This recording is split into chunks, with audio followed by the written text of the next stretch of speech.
Thank you, everyone. I'm calling to order the Knox County Board of Commissioners meeting. Today is Monday, August 26th. Roll call, please.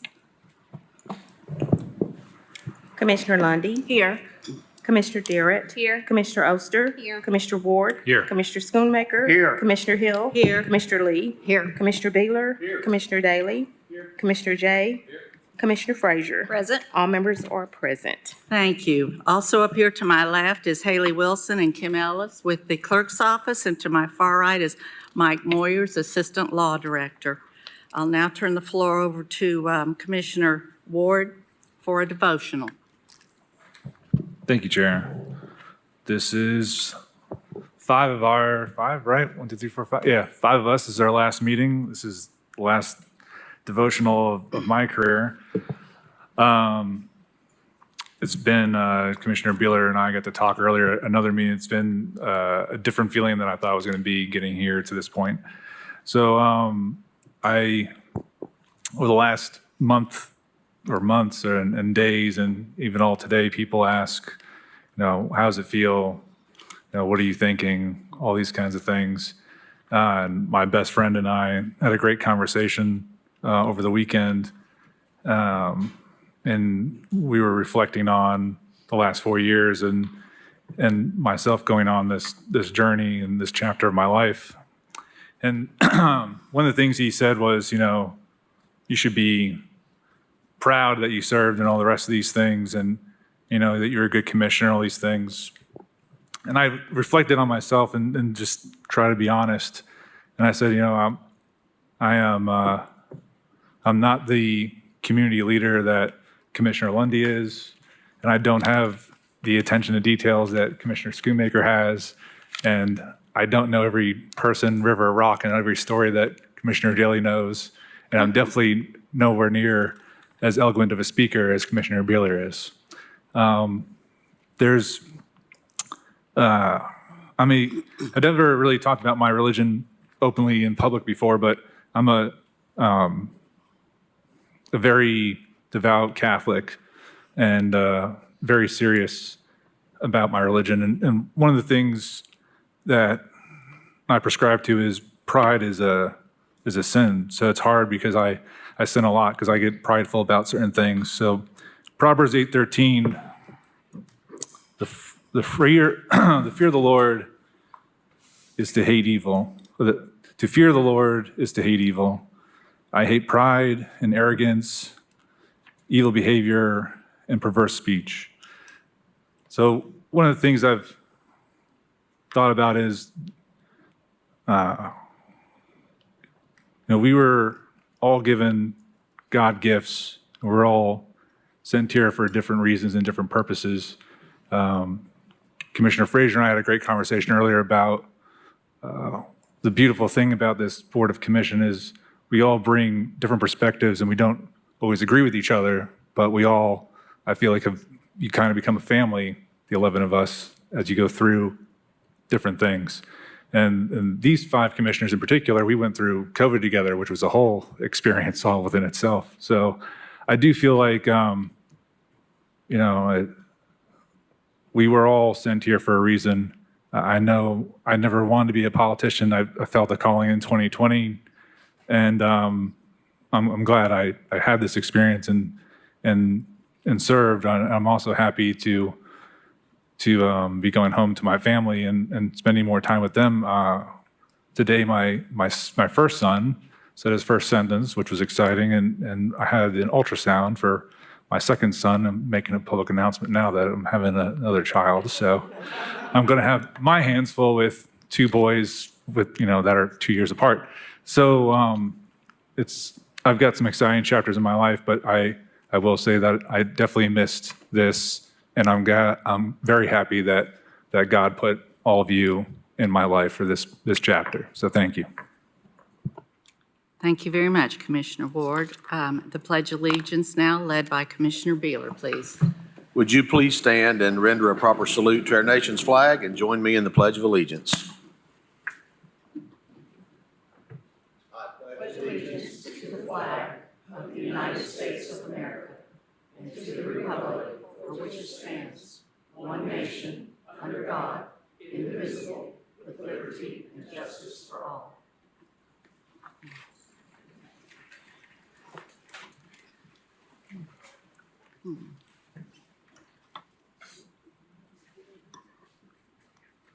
Thank you, Commissioners. I'll move on to amendments to the agenda. Already added, please take note, items 37, 51, 52, 57, 61, and 64. Withdrawn, items 4, 10, 60, and 62. There are no items deferred. Our non-consent tonight, items 44 through 47, 49 through 54, 57 through 59, 61, and 63 through 67. Are there any questions or comments about that? Seeing none, I look for a motion to approve the amended agenda. So moved. Motion to approve by Durrett, second by Ward. Any discussion? Seeing none, all those in favor? Aye. Opposed? Motion carries. I'm now looking for a motion to approve the educational consent and the government consent agenda. Motion by Daley, second by Schoonmaker. Is there any discussion? Seeing none, all those in favor say aye. Aye. Motion carries. Next item, please.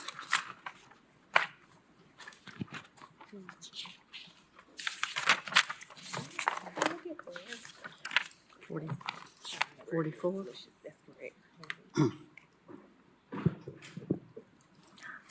Item number 44 is Resolution 101. It's honoring Adam Wilson and Adam Wilson Realty for their support of Knox County Schools educators. Do I hear a motion?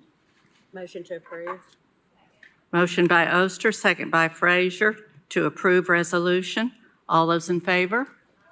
Opposed? Motion carries.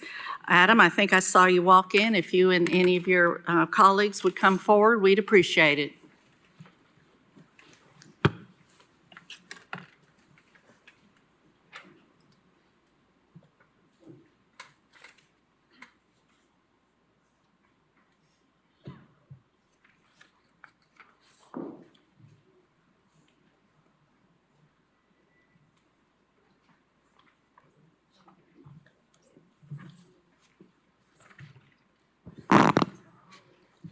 It's weird being on this side now.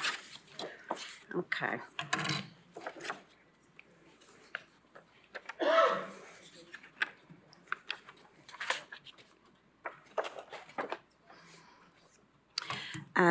Thank you, Commissioners. I'm honored to be standing here recognizing Adam Wilson. Adam's a wonderful asset to our community. I know him and his family personally, and they are what we all aspire to be in each of our communities, selfless, kind, generous, and loving. This resolution is deserved honor, and I want to personally thank Adam for all you do for our community. Now on to the resolution. Whereas since 2016, Adam Wilson, a former KCS educator, has been working to get back to Knox County schools.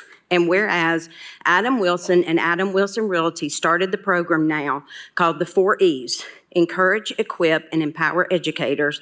And it has grown from providing 2 meals at Central and Carnes High School as a way to catch up with the former coworkers and friends to providing 250-plus catered lunches to area schools over the past 8 years. And whereas during these lunches, as each educator comes through the line, they are asked what they need for their classroom, and Adam Wilson Realty strives to get them the items within 2 weeks of their request. In addition, gift cards to Knoxville restaurants, entertainment, and home improvement stores are also given away. And whereas these lunches also provide an opportunity to recognize Adam's 110% awardees in front of their peers with a $110 cash award and a handwritten thank you card. The 110% awardee is chosen by Adam Wilson based upon personal knowledge of the educator, input from the community, and the school's administration for hard work that has not been yet recognized. And to date, over 200 KCS employees had their hard work put in the spotlight. And whereas Adam Wilson's efforts expanded during COVID-19 pandemic to include more schools and emphasize the critical role of teachers in the community and the help of agents in his office. They served over 6,000 meals to 76 schools during the 21-22 school year. And whereas, inspired by how educators change the lives of their students, Adam Wilson sought a real estate-themed way to make a difference in the life of an educator, which led him to start an annual giveaway, now in their third year, for one lucky teacher to win $24,000 to pay towards their rent or mortgage or other significant expenses or whatever brings them joy.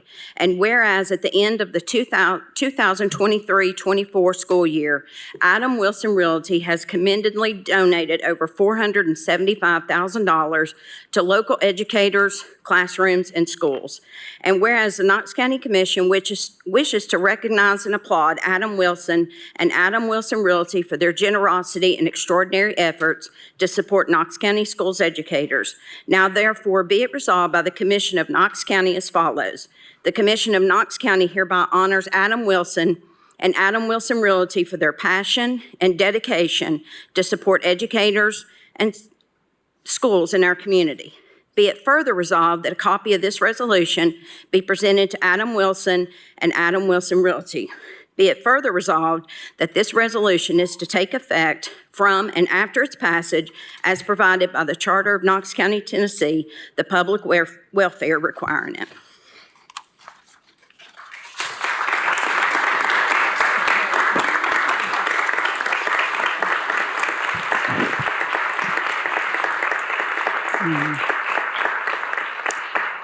I'd like to also add to that, coming out of Knox County Schools myself for many years, this doesn't really emphasize what this man and his agency have done for Knox County Schools. I mean, 76 schools he has walked into with meals for every educator.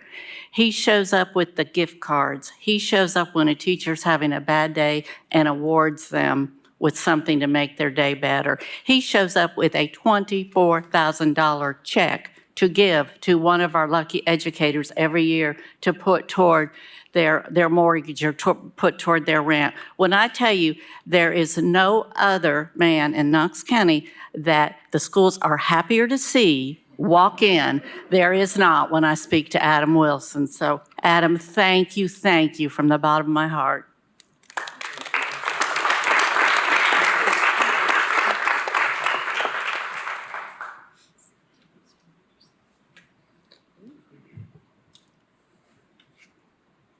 The Apostle Paul encourages the congregation at Philippi when he says, "Do nothing from selfishness or empty conceit, but with humility of mind regard one another as more important than yourselves. Do not merely look out for your own personal interests, but also for the interests of others." More than anything, I hope what we have done is a glory to God and a reflection of our love for his son. Leave the woodpile higher than you found it. My mother and father said it, and they've lived it, as did my grandparents before them. My adopted hometown, I hope Knoxville loves me as much as I love Knoxville. And I hope that what we are doing in the schools is just one of the many gifts that we're able to give back to make our beloved city even better than we found it. We've served over 250 educator appreciation meals, but this never could have started, couldn't even done one, without Chef Tim Clowers and his wife, Jackie, catering, our assistant, Aaron Lisinski, being my right hand in all things. And this never would have grown into a county-wide effort without my former student, Chelsea Murphy, opening new schools, and Grayson Persh on the back end delivering teacher wish list items. This work will continue on, even beyond me. Thankful to the realtors in my office, Sarah Hurst, Matt Ward, and my mother, Jennifer Wilson. Lori Savage has now taken over wish list delivery, and the current star of the show is our caterer, Brooke Ratcliffe. To all of our clients, this is your moment. You are making a difference in your community through us. We couldn't have done any of this without you. Adam Wilson Realty is the Tom's Shoes of real estate. Buy a home and bless a teacher, and you have blessed them abundantly. I believe it's important to put your money where your mouth is, and I believe that teachers are the X factor in our education system. Not textbooks, not technology, not tests. Teachers are the ones who will overcome issues of disability, poverty, self-esteem, and social promotion. Educators must be encouraged, equipped, and empowered for the battle they wage for the future of our fine city day in and day out. Adam Wilson Realty did not donate $500,000. We invested $500,000 into educator morale, classrooms, and professional development. We can't quantify how we made them feel when each time they came through the line, we said, you make all the difference. You are important, and we trust you. In closing, I would like to thank Commissioner Frazier, Commissioner Hill, Commissioner Oster, and the rest of the County Commission for today's platform. To me, this is not recognition, but it's an invitation to other businesses. We have built a profitable business based on generosity and building others up, and your business can do it too. And if you don't know where to start, I tell you to reach out to the partners in education. We have a threefold mission to raise funds to provide the unbudgeted needs within our schools. We also serve as a 501c3 pass-through for businesses looking to make tax-exempt donations to our schools. And lastly, we build relationships between businesses and schools that want to do more hands-on. You can learn about us at knoxschoolspie.org. Speaking of which, our biggest fundraiser is tomorrow, August 27th, Dine Out for Education. We have 31 restaurant brands at 41 different locations, and they will give back 10% of tomorrow's sales to our schools. So please see our list online, and then go out for breakfast, go out for lunch, go out for dinner, and stop for a snack and a coffee in between, and stuff yourself for a great cause. God bless you, and thank you so much.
What a great way to start a meeting. Next agenda item, please. It's item number 45, Resolution 102. It's honoring Keith Foster, CEO of Abundant Capital Group, for his leadership and community impact on economic development in marginalized communities. Do I hear a motion to approve? Move to approve. Motion by Lundy, second by Jay. All those in favor? Aye. Any opposed? Motion carries. The floor is yours, Lundy and Jay.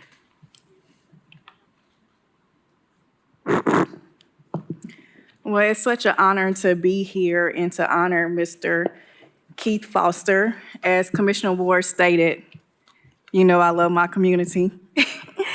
I represent District 1. It is majority minority. And it's very important to me to have people that look like me do great things so the students of the community can see that it's possible to build your own community.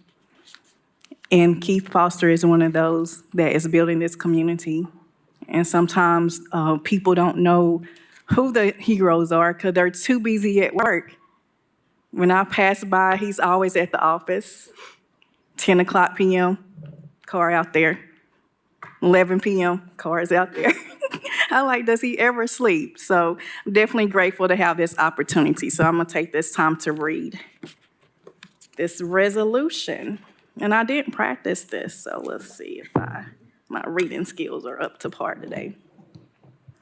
Whereas Keith Foster, an esteemed leader in the realms of economic development, education, job creation, neighborhood establishment, student mentorship, and senior housing initiatives, has demonstrated exceptional dedication, innovation, and commitment to improving the lives of individuals and communities. Whereas through his visionary leadership, Keith Foster has played a pivotal role in driving economic development, fostering educational opportunities, and creating sustainable employment opportunities, contributing significant to the prosperity or well-being of the community he serves.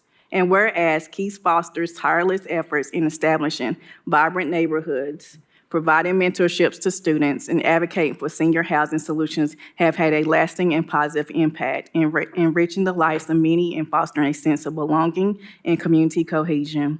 And whereas Keith Foster's passion for community development, combined with his strategic foresight and compassionate approach, has served as a beacon of inspiration for individuals, organizations, policymakers alike, setting a high standard for ethical leadership and social responsibility. And whereas the multifaceted contributions of Keith Foster in the areas of economic development, education, job creation, neighborhood revitalization, student mentorship, and senior housing initiatives reflect a deep-seated commitment to uplift society, empowering individuals, and nurturing inclusive and thriving communities.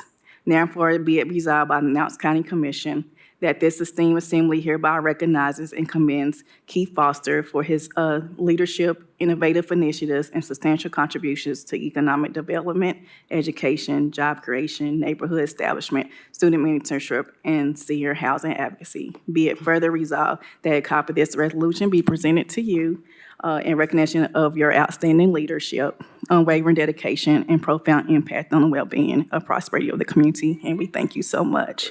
Do you have any words that you'd like to share?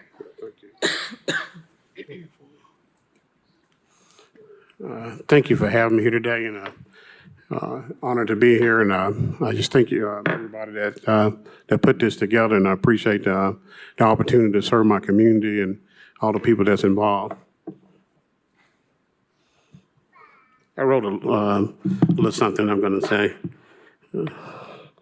First of all, I just thank God for the opportunity, and like I think the colleague said, Adam said, it's all began with God, and for the wisdom and understanding that He bestowed upon me. Because when I came here to Tennessee to go to school, I started without anything from coming from Alabama. So it was important for me to always to give back to the community that gave to me. So it's always been my vision and drive and say, hey, when I had the chance to win, I want everybody to win around me. So that's been my focus.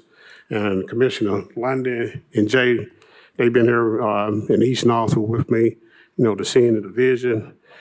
Kim Black, she's been a part of the vision also to kind of see where abundant capital and the growth in East Knoxville, some of the development for senior housing, and some of the marginalized different things, that the vision that we have to want to go in to build the different areas.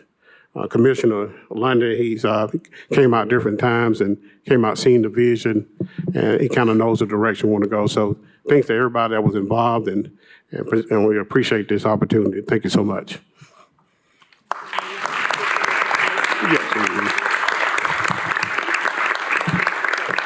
Okay, thank you.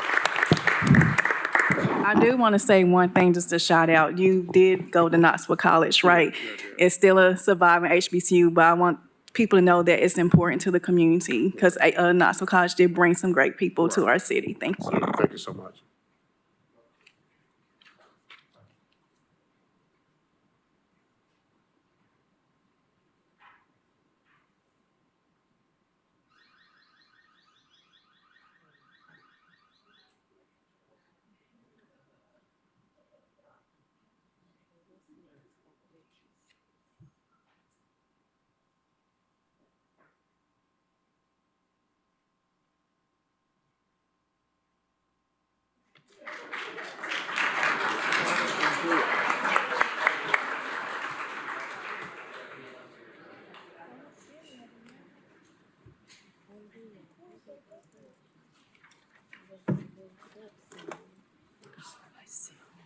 Thank you.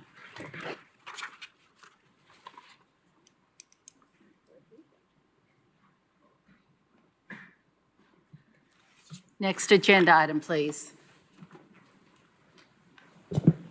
Item number 46, Resolution 103. It's honoring the Carter Lady Hornets softball team for their historic run to the spring fling and state runner-up finish in Class 3A. Do I have a motion? Motion to approve. Second, sure. Never done that from down here Motion before. by Frazier, second by Beeler to approve. All those in favor? Aye. Opposed? Motion carries. Commissioner Beeler, the floor is yours. Thank you, Madam Chair. You know, I looked over the agenda from our last meeting, and there just wasn't enough controversial stuff on it to suit me, so I decided to create some by And you inviting did. two arch-rival softball teams. You see where they're sitting on the same night without telling either of them that the other was coming. Somehow I pulled it off. First group I want to honor are the Carter Lady Hornets. These ladies had an absolutely historic run this year. And I'll say this to you before you come up here. You ladies have done something uniquely special because you are the group that has gone to the place that every program wants to get to year in and year out. And you're the first group to do it. And every Carter team coming behind you is going to stand on your shoulders. So what you've done is uniquely special. Don't ever forget that. So Coach Nicole Light and Carter Lady Hornets, will you join me at the podium? And I'll say this too. These two teams met in the state finals, and I've been on this body almost 6 years, and it may have happened, but I don't recall any of my colleagues ever honoring the two high schools from their district for playing for the state championship. So that's pretty cool. That is I'm going to read the exciting. resolution and then ask Coach Light if she'd like to say a few words. Or not, but I mean, while you're here, come on, here we go. All right. Whereas the Carter Lady Hornets softball team ended a historic season with the program's first ever trip to the state championships and runner-up finish in Class 3A. And whereas leading up to the state tournament, the Carter Lady Hornets were district champions and region champions. Who'd you guys beat to win that regional championship? Oh, just throw that in.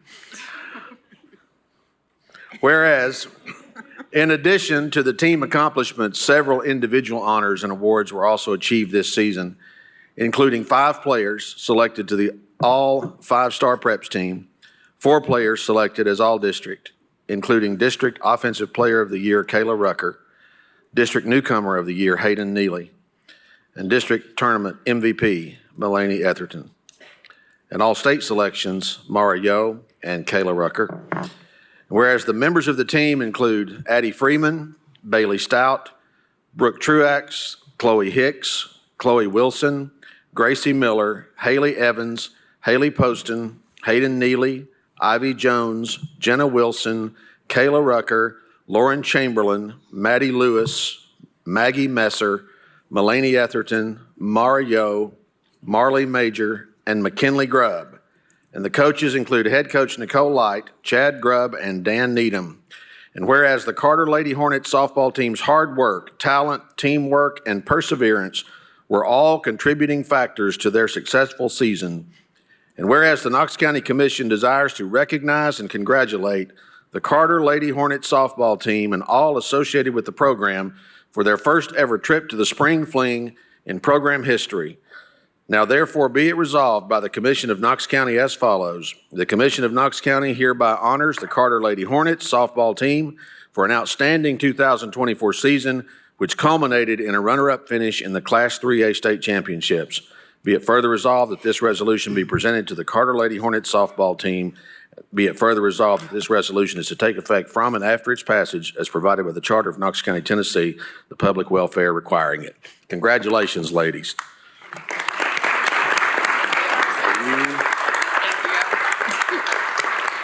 And now I'd like to introduce Coach Nicole Light. Thank you for having us. I just want to say that I'm so proud of these girls. I've known most of them since they were probably in kindergarten. So alone, just to watch them grow and develop as just the young women that they're becoming as well as athletes has truly been a blessing. This community means so much to me. I was a Carter graduate in 2015. So just being able to come back and help lead this team has just been a dream come true. And I'm just so proud of all the adversity that they've overcome throughout this season, just to see where they started at the beginning of February all the way through the end of May. I'm just so proud of them, and I can't say it enough. And I love all of you guys. Oh, how sweet we love you. Thank you.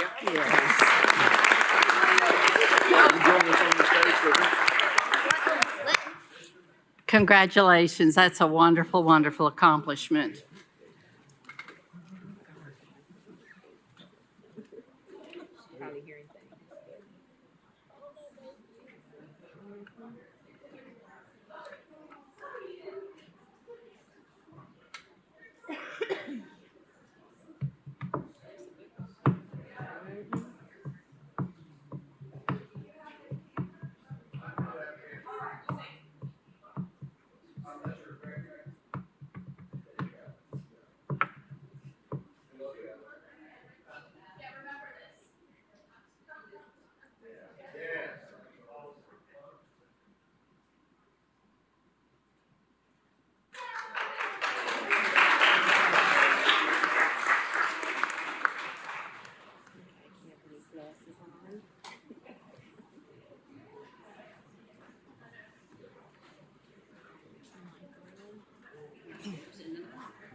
Thank you. Next agenda item, please. It's item number 47, Resolution 104.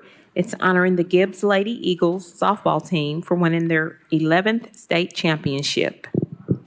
Thank you. Is there a motion to approve? Motion to approve. Thank you, Commissioner Wheeler, seconded by Commissioner Jay. Any opposition? Seeing none, all those in favor? Aye. Opposed? Motion carries. Commissioner Wheeler, the floor is yours. Thank you, Madam Chair. Very proud and excited to be able to honor these ladies. I do want to throw this in. I want to say a special thanks to the Joseph A. Bank Company for making a green and Columbia blue tie. Who would have ever thought that possible? But they did it. Commissioner Frazier, may I have my jacket? Thank you. Thank you.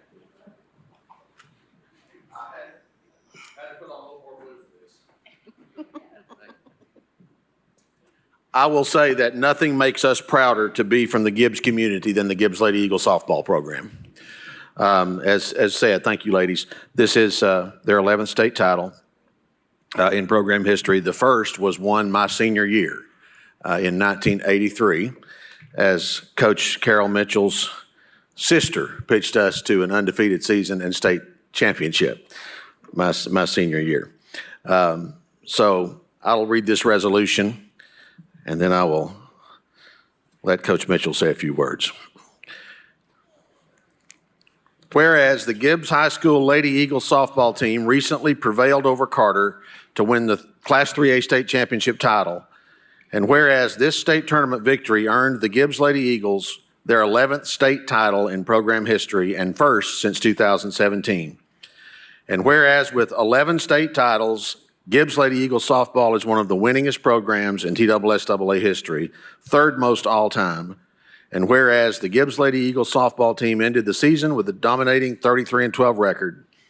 And whereas leading up to the state tournament, the Gibbs Lady Eagles were district champions and undefeated in the district, sectional champions, third place in the Gibbs Invitational, and Max Prep's final rankings placed Gibbs third in the state, first in Class 3A, and first in Knoxville.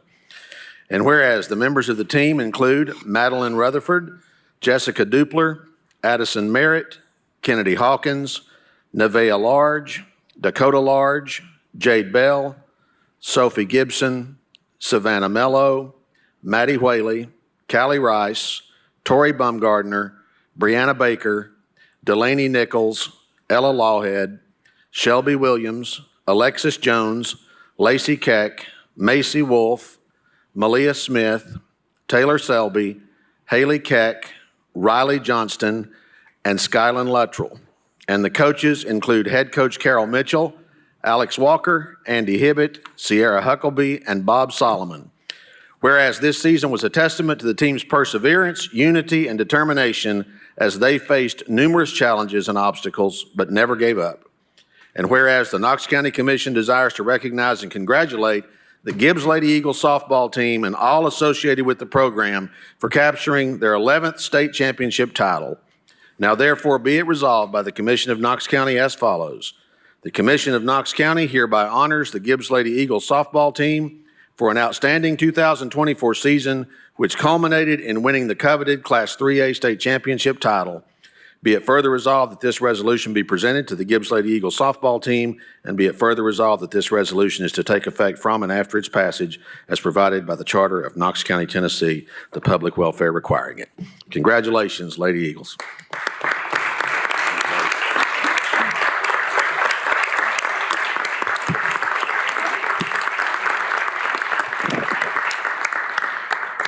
And now I'd like to introduce my longtime friend and somewhat former classmate, Carol Mitchell. I'm a little mad at you right now, Richie. Commissioner Beeler, sorry. No, he didn't tell me I was going to have to speak, so that's okay. That's okay. Again, we appreciate y'all having us here. I remember back in previous state championships that we've gotten to come out and be honored, and it's good for the girls to come and see this event happen in front of them that they wouldn't otherwise know that this was going on. So it's good to see that. Just a few words about our season. It is an honor for me to be able to coach these young ladies. It's not, I guess really it's not anything I do. They put the time in, they put the hard work in, they sweat. They're dirty when they finish, and it's day after day after day. So I know my other coaches feel the same way. It's an honor for us to kind of go along the ride with them. You know, as all teams do that win, they've worked hard. But I think what set this team apart this year from previous seasons is the fact that it didn't start off too good at the beginning of the season, and they kept digging. And when we talk at the end of the season, we grew from all of those setbacks that we encountered throughout the season. And that made us better, not only as softball players and in the end winning the championship, but also as people. And so, you know, part of the goal is to make these good young ladies and contributors to society. So again, thank you all. These girls deserve all the applause you can give them.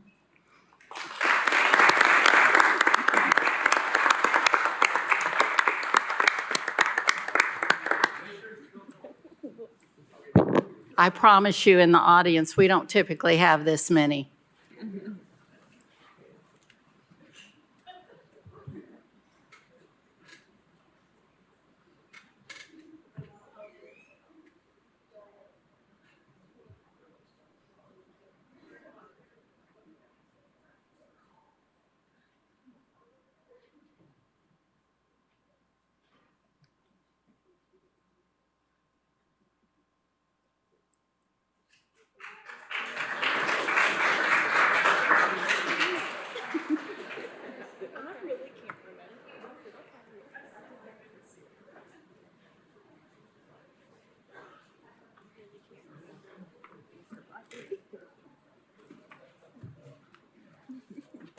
So next is the report, right? So next is the report, right? Yes, 'Cause I we didn't believe have so, it. but I don't see her. Just on a personal note, Mr. Dupler, did I see you out there? Was one of these girls yours? Gary Dupler is the legal counselor for our Knox County Board of Education. So it's nice to have you here tonight. Thank you. Next item, please. Number 48, presentation of the annual report by Visit Knoxville, Kim Bumpus.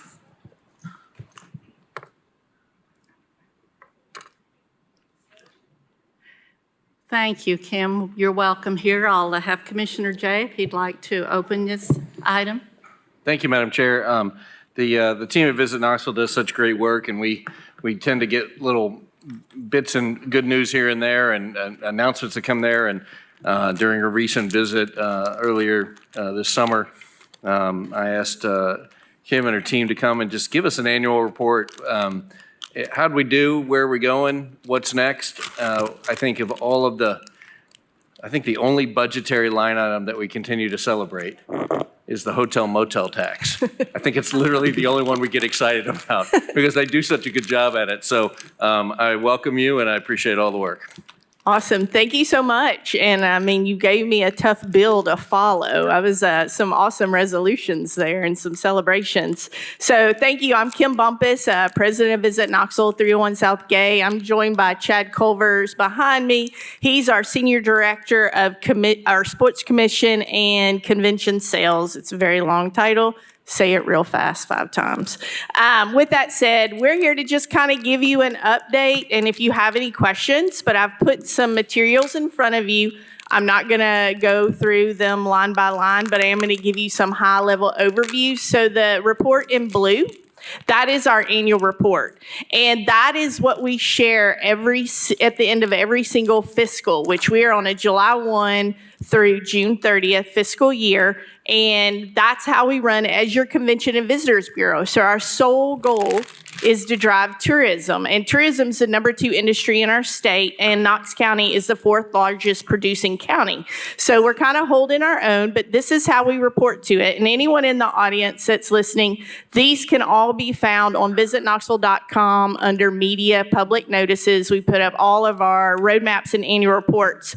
But in the annual report, you'll be able to see our total bookings. And in fiscal year ending 24, which is what just closed, we booked over 227, generating over $161 million of future economic impact into the community.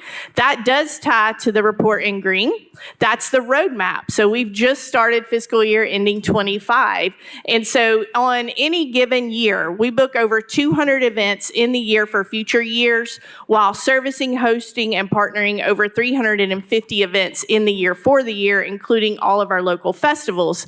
So what that really means is that there's not much that goes on without Visit Knoxville's input or contribution, whether that's monetary or promotion or how we just tell the story of why you should visit Knoxville through all of our, visitor experiences. A few more things that you'll find in the annual report is we do this thing called VK Concierge. I'm just kind of giving you a few things that you may not know about Visit Knoxville. And that is where we go out and visit all of our hotels once a quarter. The whole team divides up and we give all the hotels kind of that face-to-face contact, give them materials to share with all of the incoming visitors because there's a lot of visitors that come through Knoxville, Knox County that you don't really get to touch because they're not here for an event. Ever since COVID, leisure is what's really been moving into our community, and they're here just for that getaway vacation. I mean, we're on the map as a premier destination for that 2 to 4 night stay, and that's why we're driving these crazy rates on the weekends, and that's without football. Football is our, that's our gravy that's getting ready to start. But we're selling out the weekends all year long, and that's a really fantastic thing to be able to celebrate right now. A couple of other things that you may not know is that we have a lot of volunteers. So in this annual report, which you'll be able to read yourself, we've had over 300 volunteers that gave us 1,200 hours. A lot of that had to do with USA Diving and Tour de Lights. If you flip into the center spread right here, I think that there's a few things that you can look. I mean, we did win, the best DMO in the state. Again, that's our second time as Visit Knoxville that we've won that at the Governor's Conference on Tourism. We really highlighted Film Fest Knox, which we're getting ready to go into our second rendition of our film festival, and we really rolled out the red carpet in the first year. So we're hoping that we'll obviously up and go over that in the second year.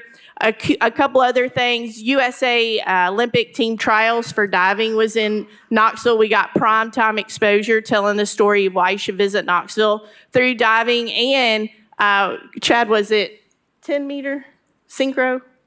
Yeah, 10-meter synchro women in the Olympics. They were the first team to win a medal. So they qualified right here in Knoxville, Tennessee. So it was pretty awesome. A couple other highlights in there is the Sun Sphere. On our off days, we run that facility as a 7-day-a-week attraction. And we started the Sun Sphere Fund with the support of both the county and the city. And that is what painted it back to its original blue. And since we reopened on February 22nd of 2022, and people started paying a minimal $5 fee, we've now welcomed over 140,000 visitors, all 50 states and 60 countries, with Romania, and I can't remember who the last one to add was Panama and Romania. So pretty cool to have 60 countries represented there. So what it really just tells us is, while all of those 140,000 visitors, they did not come to Knoxville just to go to the Sun Sphere, but while they were in Knoxville, they visited the Sun Sphere, and that is valuable data as you think about how we market and how we tell the story of why you should visit. And so now with the Welcome Center that I hope you've all been seeing, it's getting so close. And I am going on record right here that that's the one and only construction job that Visit Knoxville will ever run, because that is not my expertise. It has not been the funnest thing that I've ever done, but it is an awesome thing. For us to be able to now tell the story of that structure at the base will be phenomenal for all of our visitors and for our locals, quite honestly, that sometimes have never been in the Sun Sphere and they don't know. And you might wonder who wants to visit the Sun Sphere if you don't know about a World's Fair, right? I mean, it's our Eiffel Tower, it's our Seattle Space Needle. We have 3 customers to the Sun Sphere. You have people that know about the World's Fair in 1982. Then you have people that have seen the Simpsons episode where there's a wig sphere and Bart knocks it over, and they love to come up there. Most of our international guests, that's what they're up there looking for, the wig store. So we may have some renditions going to the observation deck that's going to have a bigger nod to the Simpsons. And then you have the third visitor, which is literally, y'all, it's a big gold ball in our skyline, and they're curious, right? They want to go up in there. They want to see it. And it just happens to be the most spectacular 360-degree view of Knoxville and East Tennessee. So it's a great way to showcase our destination to incoming groups. And a lot of our site visits, it's kind of how we lay out their whole experience. Roadmap. This is what we're doing to kick off this fiscal year, which has already started because I cannot believe it is almost September. But this will give you our goals. It gives you our service goals. I'm not going to go deep. I'm going to keep us moving. But it also talks about our marketing strategies, who our key cities are, who visits us, who we're going after, how we're recruiting. It'll tell you about our film office. And if you don't realize this, we're one of the only destinations in the state, thanks to the city and the county, because y'all give us additional funds to put in a secured account that is for recruitment only for film projects.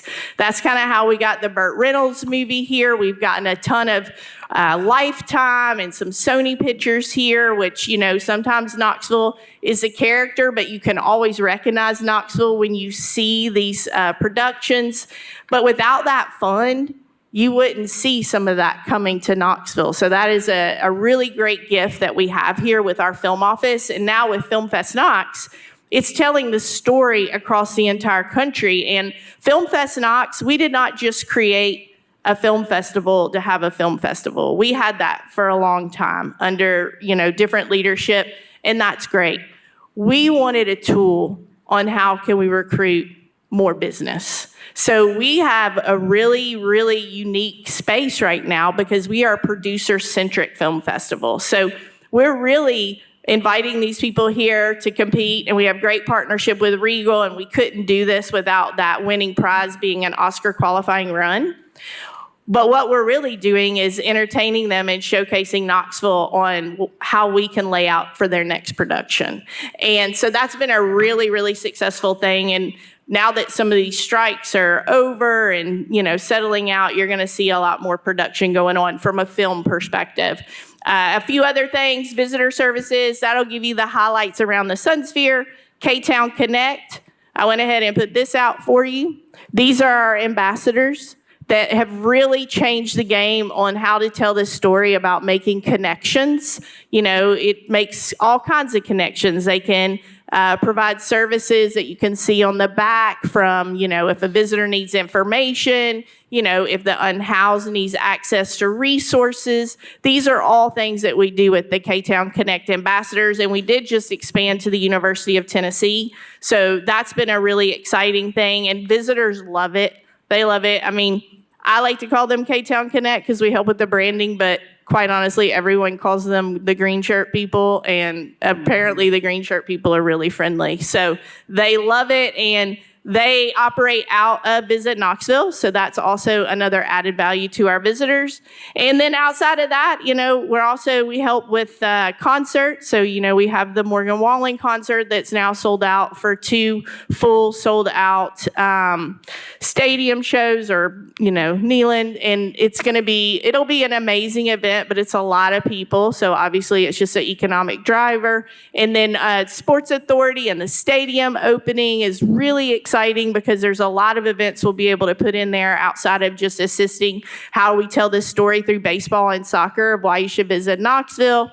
And I could go on and on. I was told to keep it a little bit quick, brief, since y'all have a full agenda. But I'm here if you have any questions. As far as the outlook and what's coming next, obviously I just said football season is on its way, but we also have all of our fall festivals getting ready to kick off, from Wing Fest, and that is a Labor Day fireworks display at World's Fair Park. Then you have Asian Festival, you have the Tennessee Valley Fair getting ready to start, you have Greek Fest, Ola, there's all kinds of stuff. Then Film Fest Knox, then Tour de Lights, and then we start all over again. So we're pretty much year-round these days. As far as overall tourism numbers, for sure, we should celebrate hotel motel tax always. I think we are seeing a little bit of the occupancy starting to slow down. I think it's very fair to say that we just had, since COVID, year over year, double-digit increases. So that's starting to slow down just a little, but rate is still there. I mean, we're still up in our average daily rate, which is awesome. And so all of that will balance, but it's going to be a good couple of years with a lot of exciting things. And, Chad and his team are really they're just booking machines. So you'll see a lot of cool things coming. I can't tease you with all the good ones just yet. So any questions? Thank you. Thank you. Thank you, Kim. It really is amazing. We're not small town anymore, and we've really become a destination. So thank you for that update.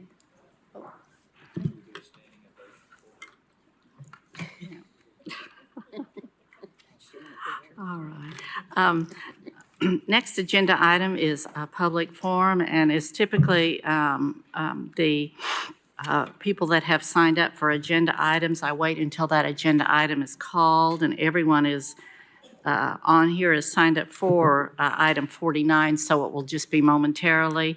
I would like to take a bit of personal privilege at this point, though, and ask Vice Mayor Tommy Smith if he would please come forward. He has asked for a few minutes of the floor, and I am proud to recognize our colleague and allow him to have this time.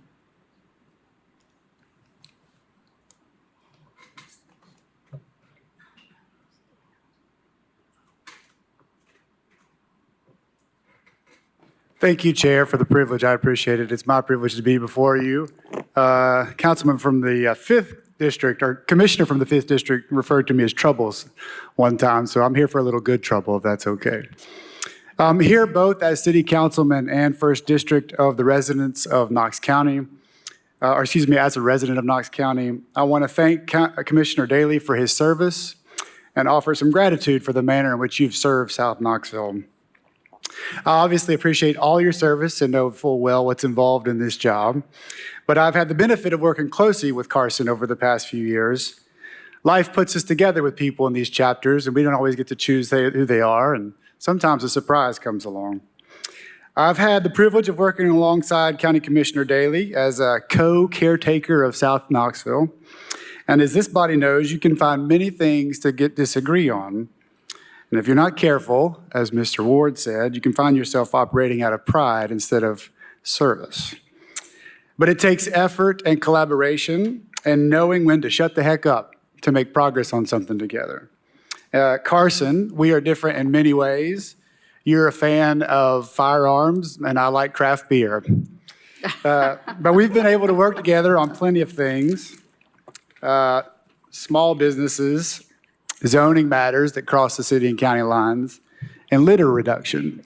One of my favorite things and surprises is to get a picture from Carson of the signs he's collected in his trunk that are in the public right-of-way. So for the public, this is litter. Please stop putting signs in the public right-of-way. And I scooped up a fresh one on the way here just for you. From time to time, we even ask each other for advice on matters that are across the walls. And I value your input. I mostly came here to tell you how much I respect you and how much of a good steward you have been of South Knoxville and its residents. You have been respectful and collaborative.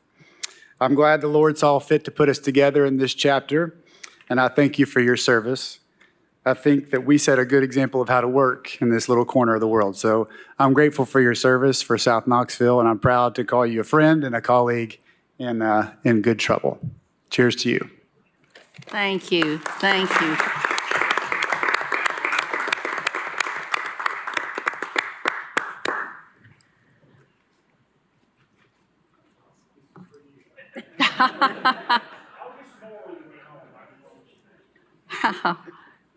Thank you, Tommy. That was very kind of you. Appreciate it. All right, Commissioners, can I have a motion, please, for approval of minutes from the previous meeting? So moved. Motion by Jay, second by Beeler. Any discussion? Seeing none, all those in favor? Aye. Opposed? Motion carries. Next item. Item number 49, consideration of the acceptance of new county roads. A is Townsend Park Lane for Phase 6. B, Poplar Grove Lane, Phase 7. C, Hemlock Crest Lane, Phase 7. They're all in the Boulder Point, District 6. D is Malone Creek Drive. E, Grassy Knoll Road. They're in Grassy Creek Subdivision, District 6. F is Hickory Reserve Road. G, Grand Fork Drive. H, Bethel Hollow Drive, all located in Reserve at Hickory Creek, Unit 1, District 6. Thank you. I have a motion to approve by Daley, second by Jay. Any discussion? Seeing none, all those in favor? Aye. Opposed? Motion carries. Next item. Item 50, consideration of the acceptance of new county road.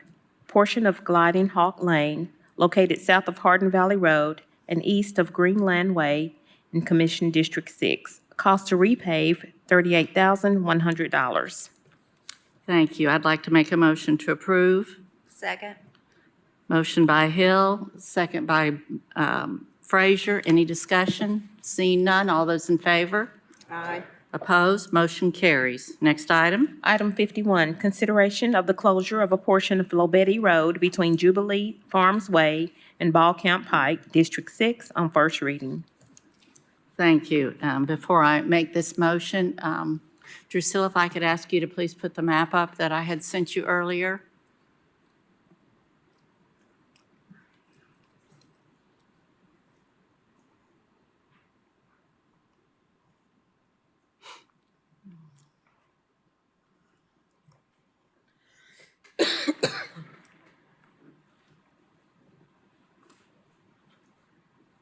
Thank you. I'd like to make a motion at this point. This is regarding the south side of Lobetti Road and the closure.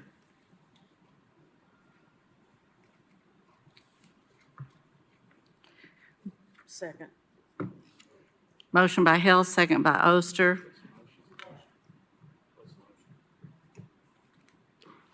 You read the motion, didn't you? Yes, the item was read. To approve or to deny? This is a motion to approve. Okay. Thank you. Motion by Hill, second by Oster. Is there any discussion?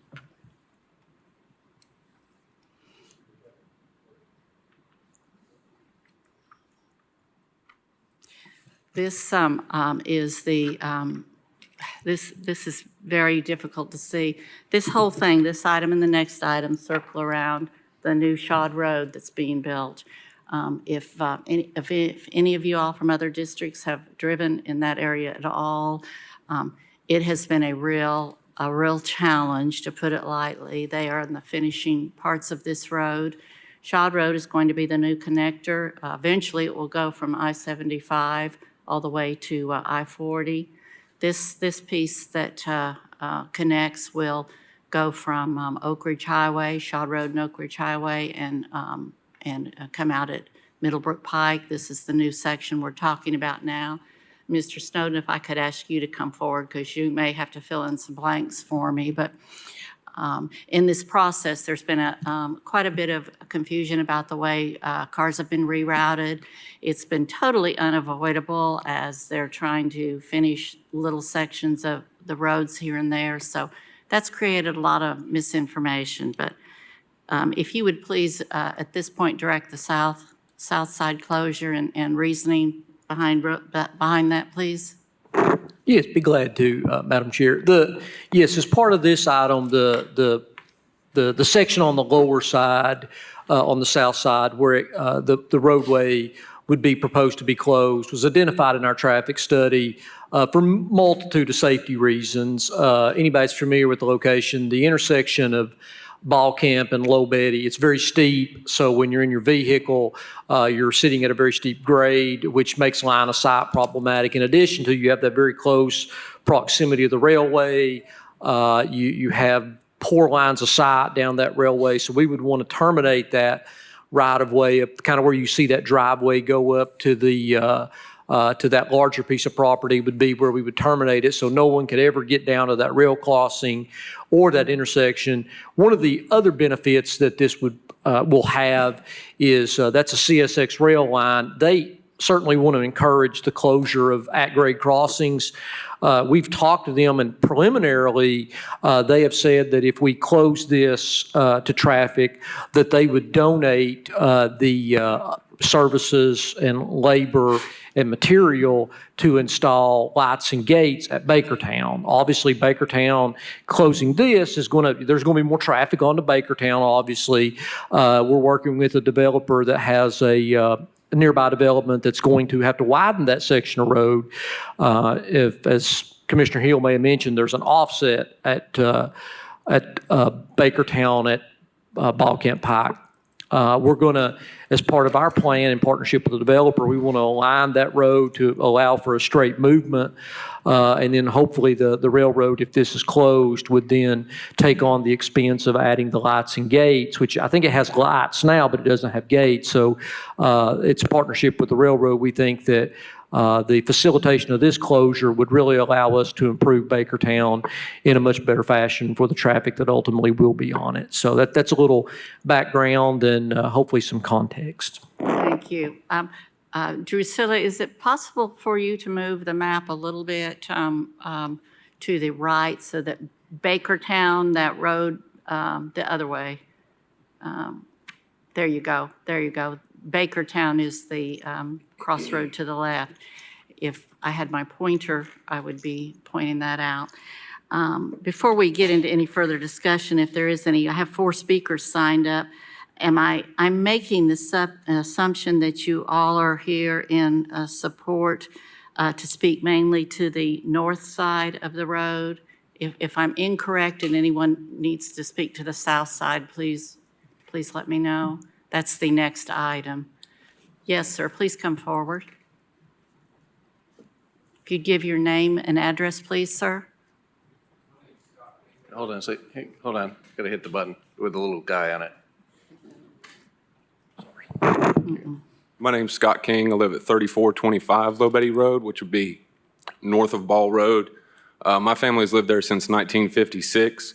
I'm currently raising the fourth generation of Kings in that household. And my feeling is that we deserve a right-of-way all the way to Ball Camp Pike. It's a gateway to West Knoxville for us. And the new Shawd Road extension, shouldn't it serve best the people who live closest to it? So Low Betty Road, for my whole time, it's probably less than 2 miles.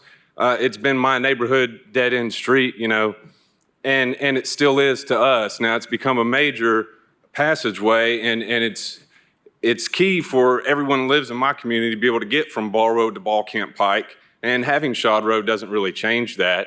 And I do understand there's been an accident with a fatality there recently, and it's, not the best intersection, but I'm just here really to propose that we could maybe solve this with a series of speed bumps as opposed to cutting off access for all of us. And I feel bad for the neighbors who are on the new, that have just been built directly on Low Betty Road. A lot of them can't even turn around in their driveway to back out. So I think that the road needs speed bumps and not closures.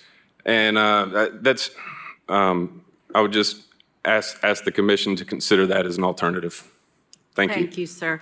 So are you addressing both the north side and the south side of the road? Yes, ma'am. All right, thank you. Thank you. Thank you. All right, commissioners, is there any discussion about this? Commissioner Jay? Oh, I'm sorry, was there another person that wanted to speak to we're talking about the south side, the lower side now.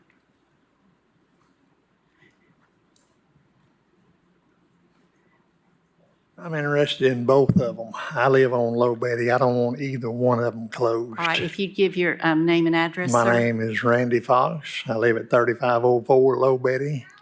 Been driving that street for 35 years. And if I'm running one end to the other, you're just adding more mileage on my trip every day. They going on about speeding. I'm all for speed bumps. Put several of them there, gnarly speed bumps if you have to, slow them down. It'll deter people from driving on that street. They won't drive on it. They'll drive on a nicer street. I'm all for the speed bumps. But I just hate to see it closed. I mean, that's just a straight shot across for me to go. I do most of my work at the Sequoia Hills, Rocky Hill area. It's 1.8 mile for me to get from my house to Amherst Drive right there, which is a little bit of a jag. When that road closes, you're adding 3 miles to me to go down to the Oak Ridge Highway and turn back up and get to it. You're adding 2 miles to it to go to Bakertown and do my trip every day. Sometimes 3 times a day, I'll do that. One of my vehicles that I haul my stuff on is 4 miles to the gallon, people. It's a 2-ton vehicle, and it's costing me money and time. In 35 years, I've been running that street. Nothing's wrong with it. It's worked fine. I mean, the street's a street. It ain't the street's problem. It's the people behind the damn wheels. It is a street, and it works. It has for years, and I mean years. So I can't say no more. I mean, I don't want to see either one of them closed. Hell, when I come down my drive on the north end that they want to close, I can't just drive straight across, go down to the grocery store and come back 2 miles. Hell, I have to put more miles on. If I go to the other store, the other route, you go down to Bakertown. Bakertown is going to be a real cluster.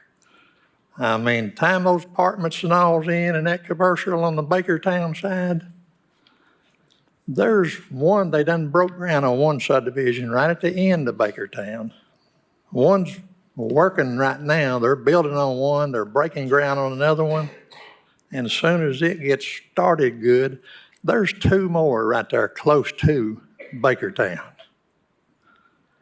And you're just funneling way too much traffic to Bakertown Street right there. All right, thank you, sir. I mean, too much. Thank you. And I did fail to put the timer up. Drew, if you would go ahead and do that for me, please. Sir, were you wanting to address the both ends or the south end? South End. All John right. Deng. Actually, I live in 3208 Lobati. 3 minutes, please. John Deng. I live on the 3208 Lobati, just the one if you go up the line. That's my house. And so this is the only exit from my house to the Lobati Road. And I used to just basically drive both directions, but this is the only direction since the SAD got closed. What happened to us is if this road got closed, we lost the access for the delivery truck.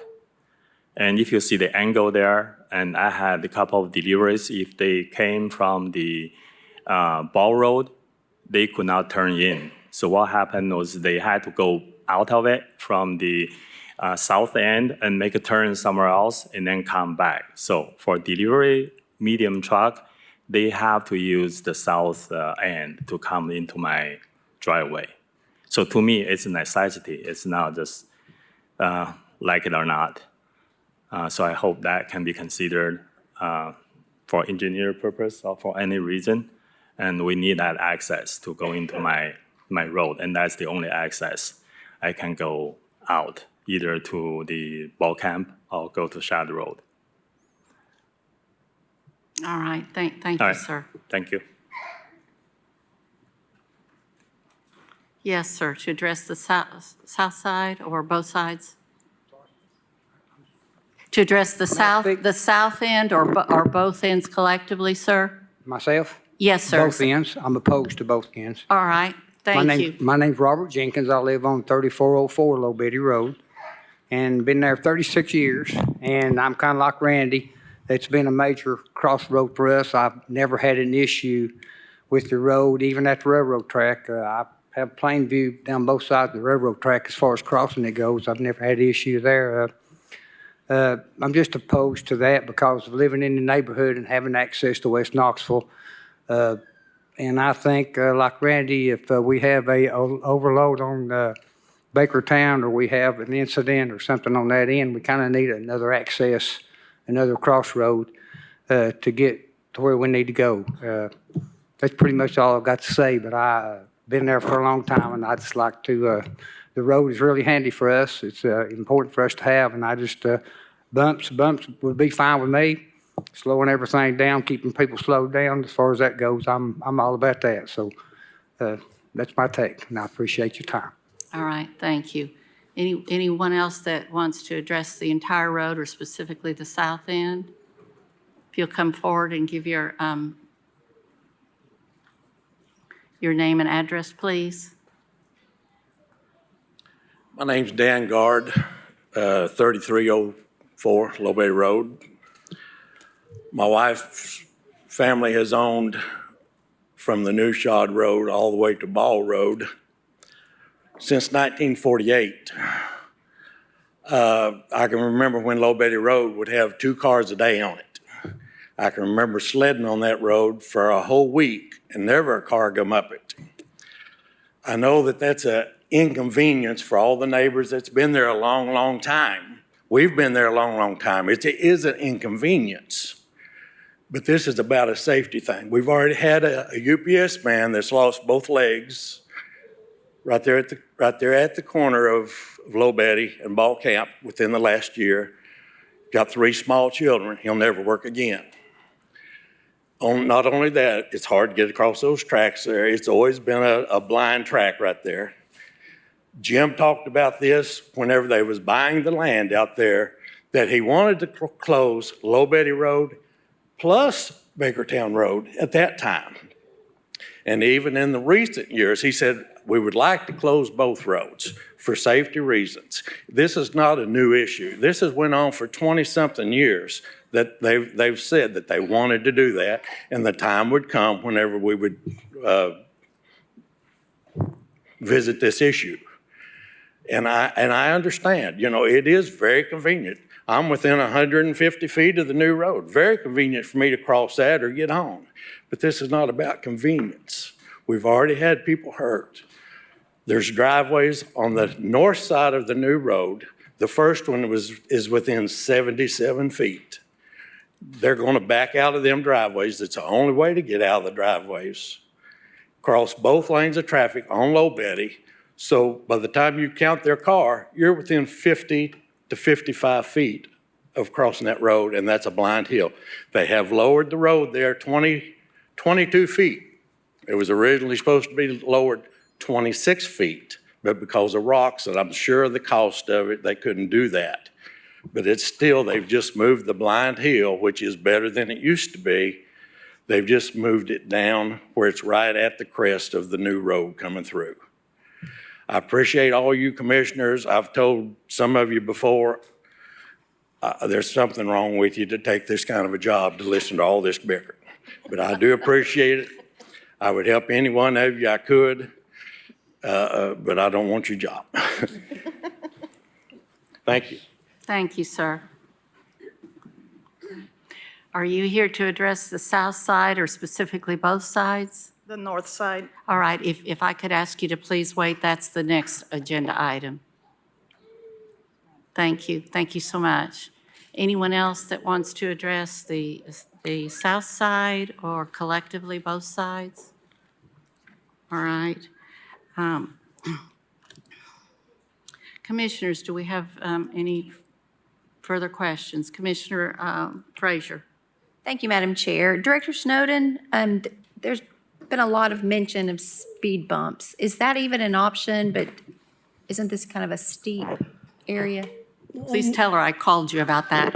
Yeah, we've talked about that when we've looked at several options to try to mitigate some of these folks' concerns. Specifically on the north section, and Mr. Guard mentioned it there earlier, we did quite a bit of excavation in there, so it was quite a bit of grade, and speed humps, have to be relatively on flat areas of roadway, otherwise they can present themselves a hazard. So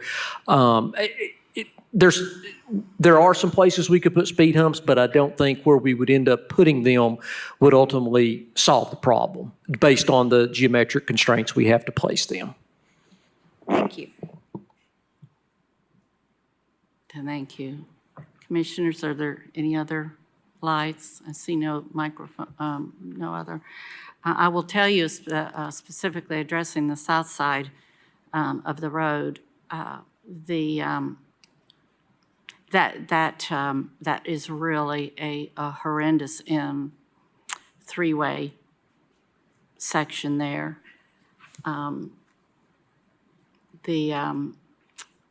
The railroad crossing is in a dip, and then you have to go up and stop literally at an angle to try to pull out onto Ball Camp Pipe. There's very limited sight distance.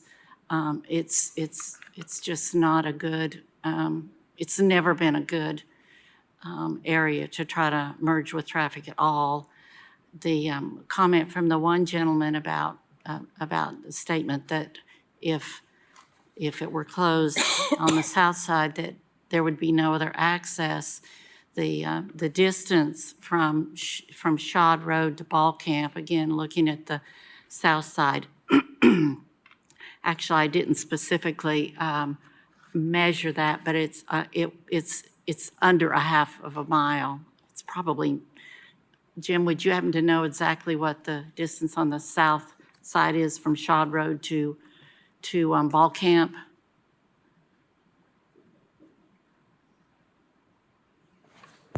I'm sorry, Madam Chair, I was talking this. Would you? That's all right.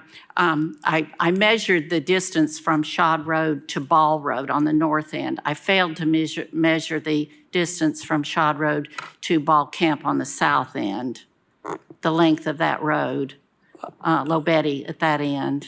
I can measure it here in a second. I don't know it right off the top of my head, but I can get that for you for sure. All right. Is it fair to say, all things considered, it's a relatively short road? Yes, ma'am. It's not, not a very long road by any stretch, but I can get you those segments here in just a second. All right, thank you. Access would not be denied to anyone with Ball Camp closed at that end, because Shod Road is I'm guessing at this point, a half a mile or less up the road to be able to access Shad Road. So contrary to what I heard one of the speakers say, they would in no way be limited from getting in and out and into thorough traffic there. So that's my comment on that. Is there any other discussion? Seeing none. Measuring it on the map, it shows about 1,500 feet. 1,500 feet, thank you. So it's, my goodness, that's about a third of a mile, So it's a very, very short road. All right, this is first reading. Does this require roll call? No, all right. All right, seeing no other lights, all those in favor? Aye. Opposed? Motion carries on first reading. It will be read again next month. Next agenda item, please. Item number 52, consideration of the closure of a portion of Lobetty Road immediately north of the new Shad Road, District 6, first reading. Thank you. I'd like to make a motion that we approve the closure of Shad Road at the north end. Do I hear a second? I'm sorry, Lobetty Road. Thank you. Thank you so much. Second. We have a motion on the floor and a second. Before I open the floor to discussion, I have four people signed up. And I'll now recognize you. Gemma Torres, are you in the audience? If you'd come forward, please.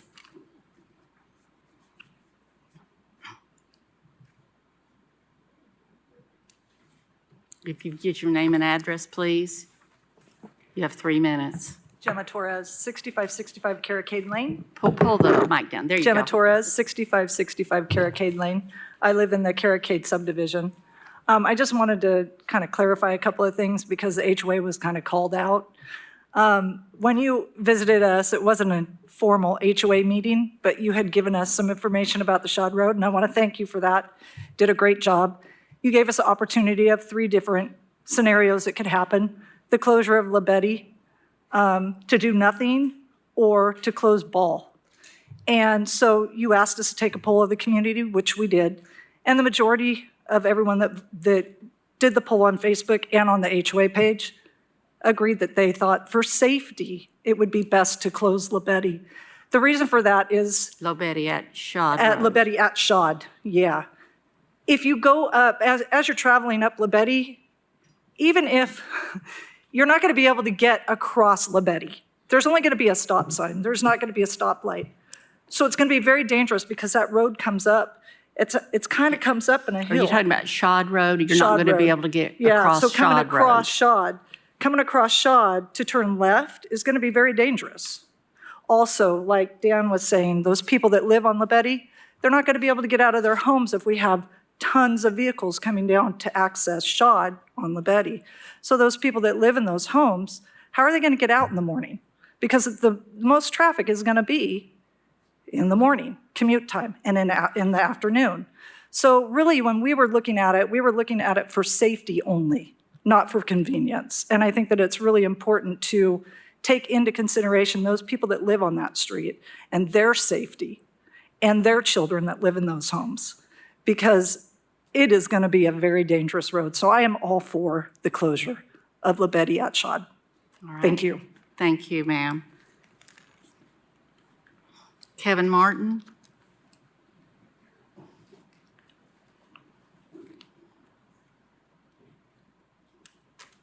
Your name and address, sir?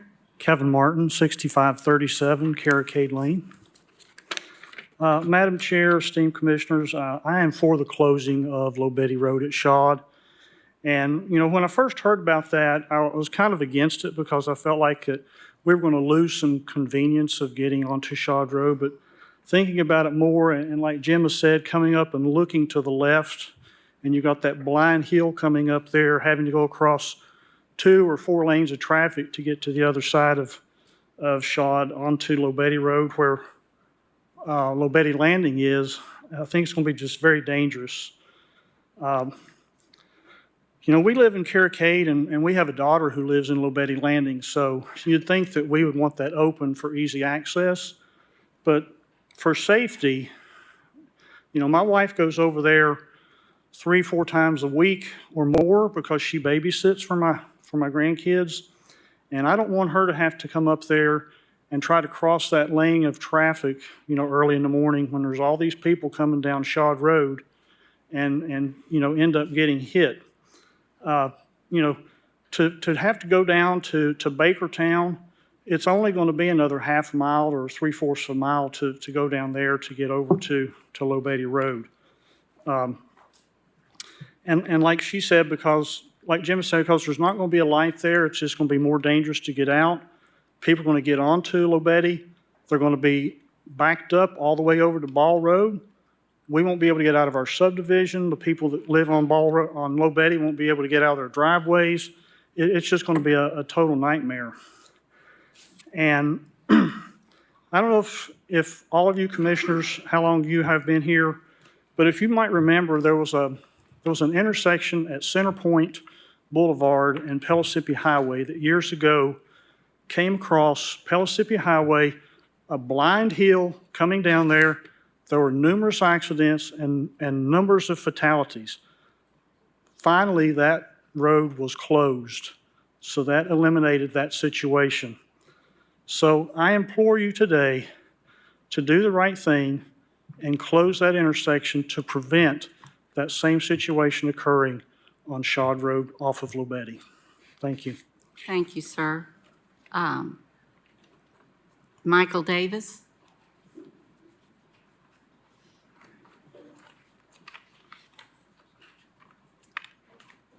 Good evening.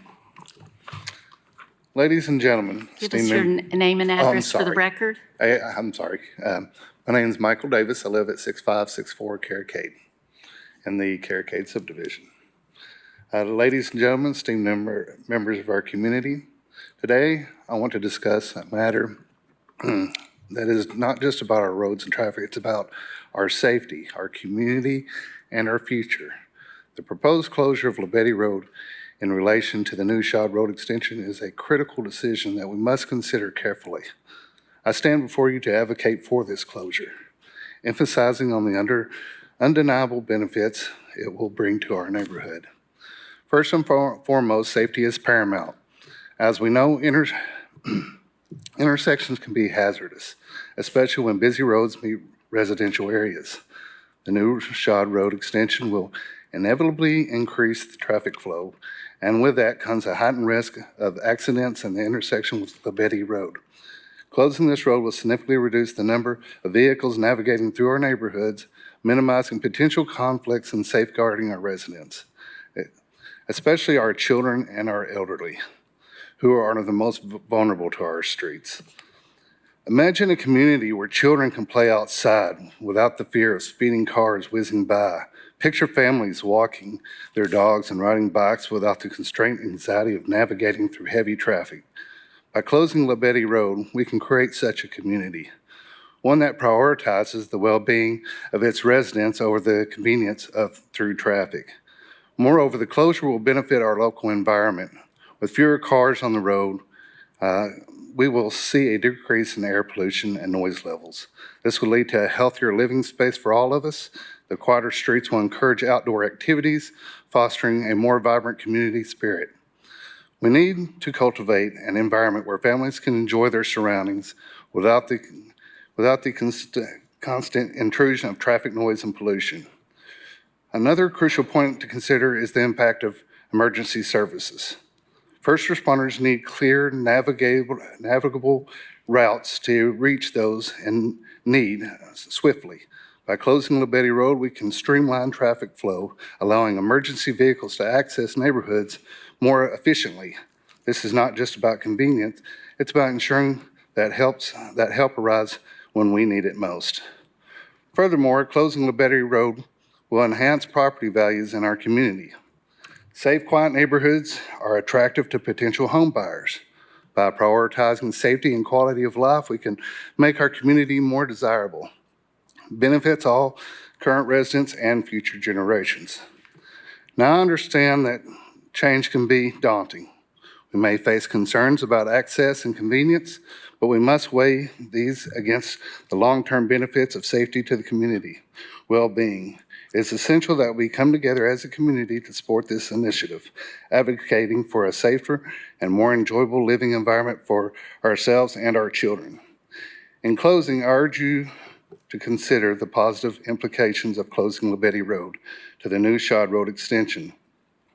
This decision is not merely about altering traffic patterns. It's about creating a community that values safety, nurtures relationships, and fosters a sense of belonging.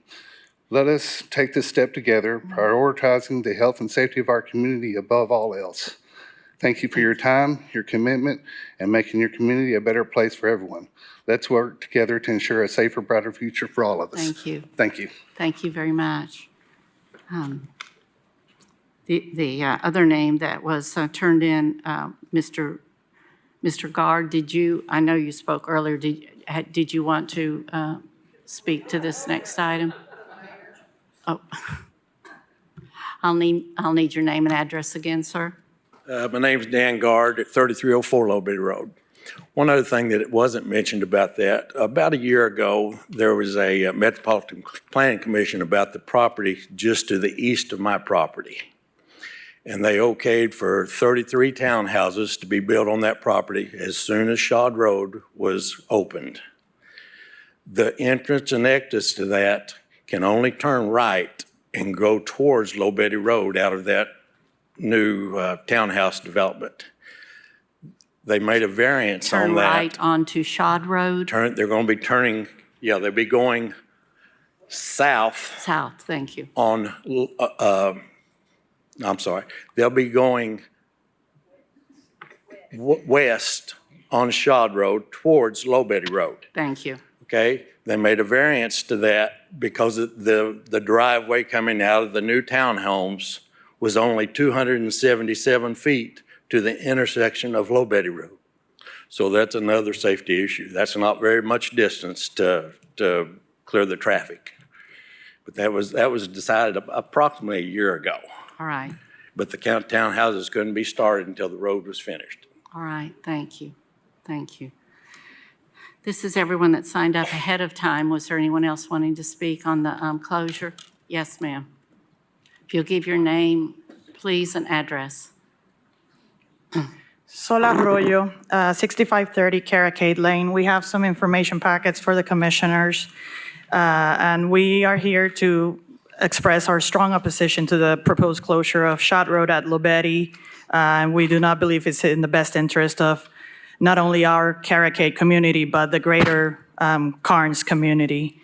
So in that packet, there's over 90 signatures from residents from Caracade, Lobetty Landing, Hattie's Place, Bakertown Road, Lobetty Road, et cetera, of neighbors of the area that are in opposition of this proposed road closure. So there's some prepared remarks. I'm going to summarize since there's only 3 minutes. So we were here last Monday for the agenda review meeting. And as we understand it, this project has been going on, as I understand, for more than 40 years. That's older than I am. And there were traffic studies conducted that did not support closing the intersection that's been proposed to be closed, Lobetty at Shad. The design of the road already includes left turn lanes in both directions, and it was always meant for that intersection to remain open. If we alter this plan now, there's going to be a cost that will be paid by the taxpayer ultimately. And this is a project that's already facing difficulties with their schedule. So not only would it cost more, it would take longer to be completed. Instead of closing the road, there's other options that could be evaluated, speed bumps, et cetera, without the need for closing the road. So we did request we requested to receive from the county the citizen request that was submitted for this proposal. So right now, we do not really know why this was proposed in the first place, but last Saturday, we were collecting the signatures that are in your packets. And like I said, neighbors from Caracade, Lobetti Landing, other subdivisions in the area, Ball Road proper, Lobetti Road proper, most of them expressed that this road closure would greatly and negatively impact their daily lives, their daily commutes. A lot of people cross Lobetti to take their children to school, to commute to work, to get to the stores and businesses on Carnes, and that closure would negatively impact their daily lives. We have signatures too from longtime residents of the area, Bakertown Road, Lobetti Road proper. They have seen all the change, and they are still there. They're embracing the change in the community, and we wonder why some of the newer residents, like for example from Caracay, which we've only been there since 2020, some of the newer residents are not embracing that change when the people who have been there for decades are embracing the change. So in conclusion, we do not support the closure of Shad Road at Lobetti. There's concerns raised by members of the greater Carnes community that would disrupt their daily lives. There's more information in the packet. I'm out of time, Yes, ma'am. but thank you for listening. Thank you. Thank you, thank you. Are there any other public speakers? Yes, sir.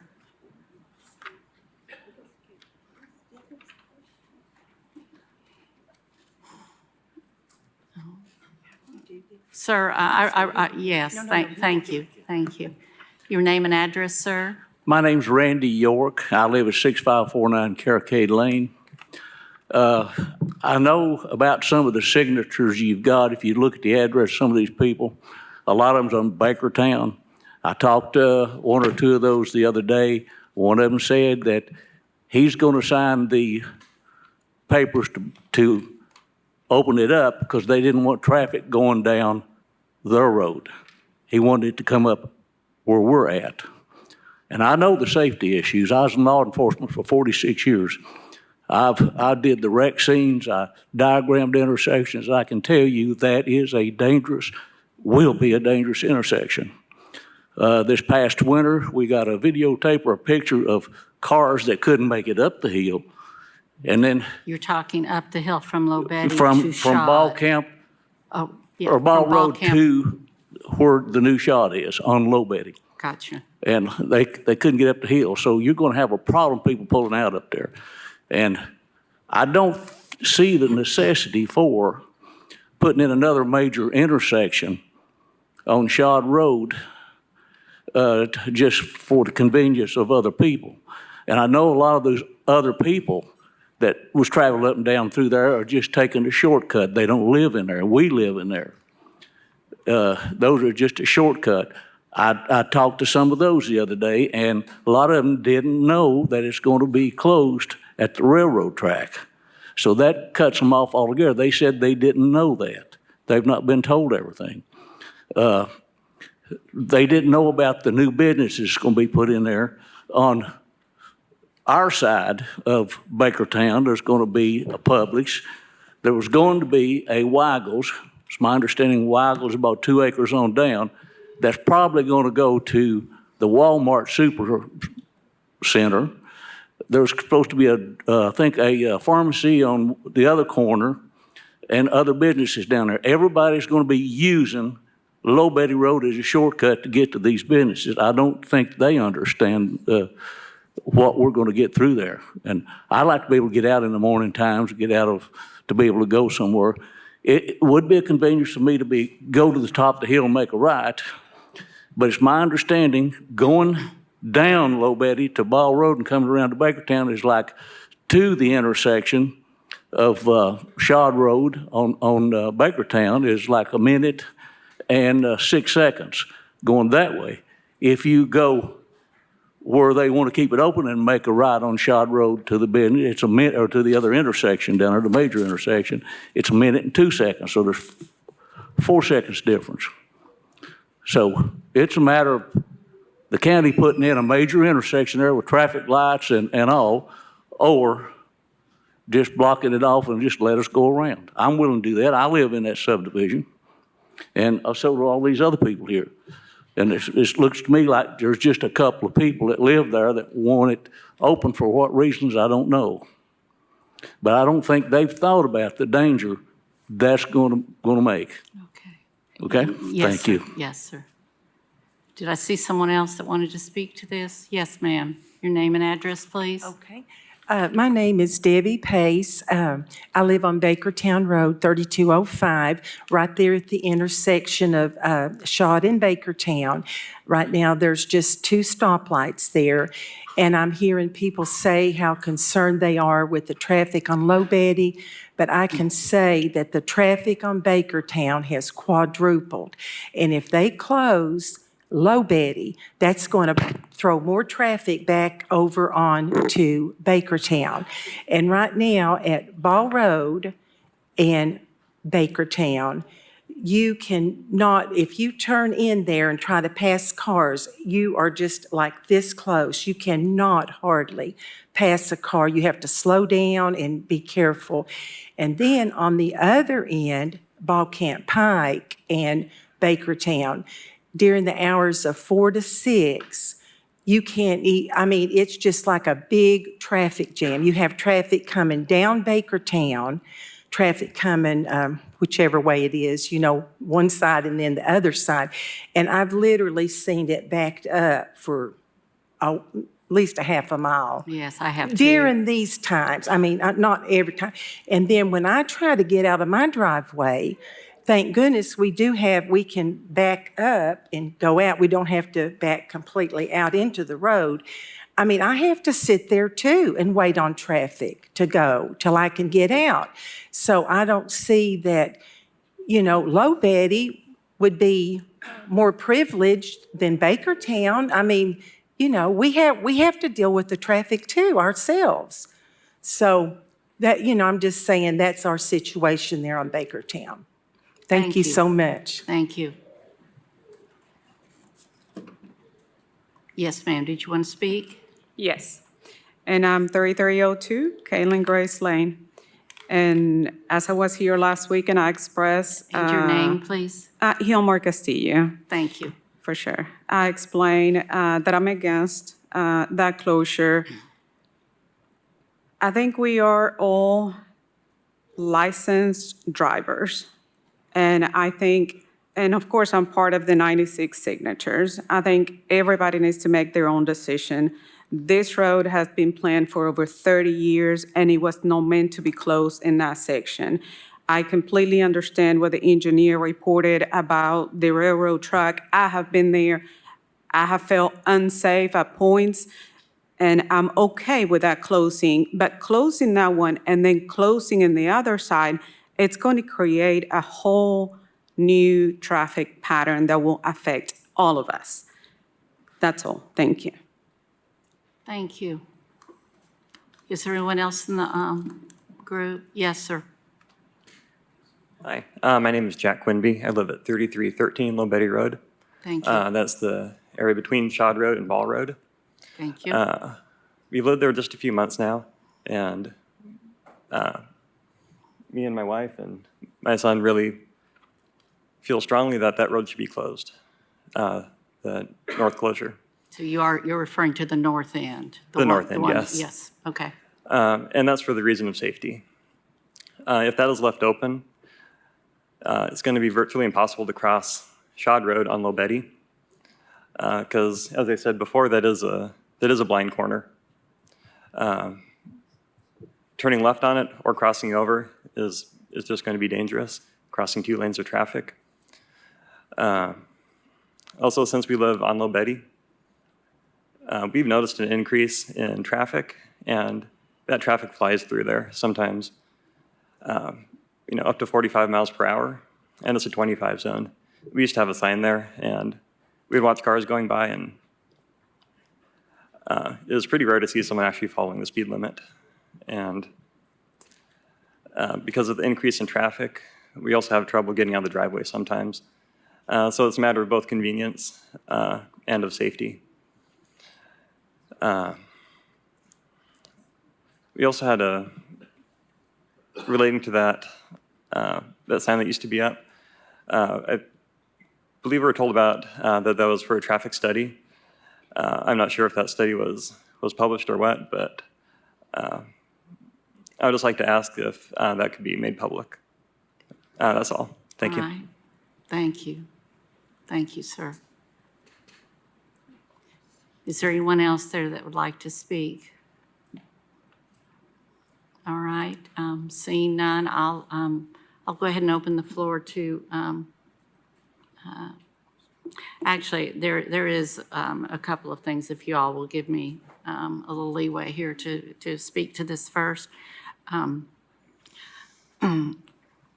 went into this truly with no dog in the fight, so to speak. I was very neutral in whether this was an action that should be taken or not. The more I paid attention to the area and drove the area and recognized what the impact that Shad Road was going to have on the area and the efforts by Roads and Engineering to make it as safe as possible. And I believe, and Mr. Stone, I'll ask you to speak to this before we take this vote, that the effort was being made to try to prevent as many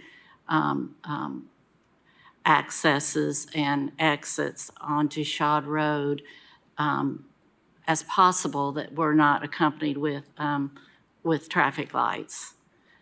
Shad Road is going to become quickly a major thoroughfare. The road isn't even open yet. I'm getting complaints about speeding, that it's going to be 40 miles per hour and probably the average speed will be 50 or 60 miles an hour. I mean, it's just kind of one of those scenarios. I don't know what it'll look like, but I absolutely know that it will be heavily traveled road. I mean, that goes without saying. I did get out, Mr. Stone, you'll have to forgive me because I drove on the closed part of Shad Road, driving the distance from Shad Road, heading north of Lobetty to Ball Road, turning left to access Bakertown Road, turning back up again, actually driving that square. I will tell you the full distance of the road that is being proposed closed on Lobetty Road is not quite 0.3 mile. I mean, it is a very, very short road. The distance from Lobetty Road at Ball Road and the detour that people living on Lobetty Road would have to take to get to Bakertown Road is 0.3 miles. And then the distance back up to access Shad Road at Bakertown is again just under a third of a mile. So the longest anyone will have to drive if that section of the road is closed to get access to Shad Road is under 1 mile. Under 1 mile. I timed it. It didn't even, my clock didn't even turn over 1 minute. So when we're talking about a time element, it's virtually, it's virtually nothing. I mean, it's literally less than a minute to go that direction. I suspect if Shad Road stays open at Lobetty and people try to get out onto Shad Road from Lobetty, it will take them more than a minute to have the clearance and traffic to be able to try to get out on Shad Road, because that is going to be a very heavily traveled 4-lane intersection. Not to mention the fact that when you pull out from Lobetty onto Shad Road, there is a median on both sides. So, and there's not enough room for a car to stop halfway and straddle. You'll absolutely be in the line of traffic. So just looking at the safety issues, if nothing else, just looking purely at safety, it was very concerning to think about the amount of traffic that could potentially be on that road. Traffic already has been a problem on Shod Road. I know Mr. Snowden will support me when I say that he has heard from me on more than one occasion in the past 2 or 3 years before I even knew about any of this plan about efforts to slow traffic on Shod Road. And we did look closely at speed bumps, which was overruled for some of the reasons that Mr. Snowden already mentioned. The gentleman that spoke that talked about having to go 3 miles out of his way, I'm just very unclear about that. As I said, the distance on Ball Road from Lobetty to Bakertown is 0.3, less than 0.3 miles, and to access Shod Road at Bakertown will be a traffic light, will be a very controlled intersection, and Bakertown is also a through road that goes clear over to Ball Road. So it really is not limiting anyone's access to anywhere, but it certainly is vastly improving not only the safety of the people that live in that section of Lobetty Road, but really improving the safety of people that will be traversing Shod Road, not to have people from an unmarked intersection pulling out to access Shod Road. So I'll stop at that point and happily turn the floor over to any commissioners that have any comments or questions on this. Commissioner Frazier. Thank you, Madam Chair. I had a question for Director Snowden. Just generally, when you're closing roads like this, is the design of the closure, does it accommodate vehicles being able to turn around or emergency vehicles being able to turn around? Correct. One of the things that we would do, and it's noted in the closure paperwork, that I think we mailed somewhere right around 200 letters to everyone that adjoined these parcels, that we will have to install maybe not a full cul-de-sac, but some sort of appropriate turnaround that would allow for a fire truck to turn around. So yes, but both, depending on how this vote went, we would have turnarounds on both these. Okay. Thank you. Commissioner Jay? Thank you, Madam Chair. Mr. Snowden, can you explain, you mentioned it last week, but I just want to refresh my memory, the improvements to Bakertown and Ball and Bakertown itself, and what is the timeline of those? Yeah, one of the things that we wanted to do was obtain, because the road itself, in all reality, probably Shod Road won't be complete until realistically probably end of this year, first of next year. We would want to maybe obtain the legislative approval for these closures and then wait until some of the improvements that we've talked about would be implemented so that we wouldn't negatively impact some of the folks that have brought some of these concerns. To that point, there's a gas station proposed at the corner of Bakertown. I've heard talk of a grocery store like that one gentleman mentioned. We would want them or require them to make these improvements that would, before they, obtained a certificate of occupancy, so that Bakertown Road was widened from Ball Road all the way to Ball Camp Pike. One of the things we want to do, we know as traffic patterns are going to shift, that offset at Bakertown at Ball Camp Pike.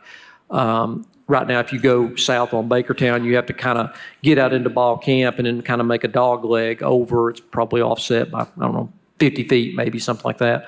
We want, as part of the county, that's an existing issue, we want to tie on to that developer improvement and realign that intersection to make it a straight through movement. And we understand that the main flow of traffic that is currently now on Ball Camp Pike is going to be shifted over to Shod Road once completed.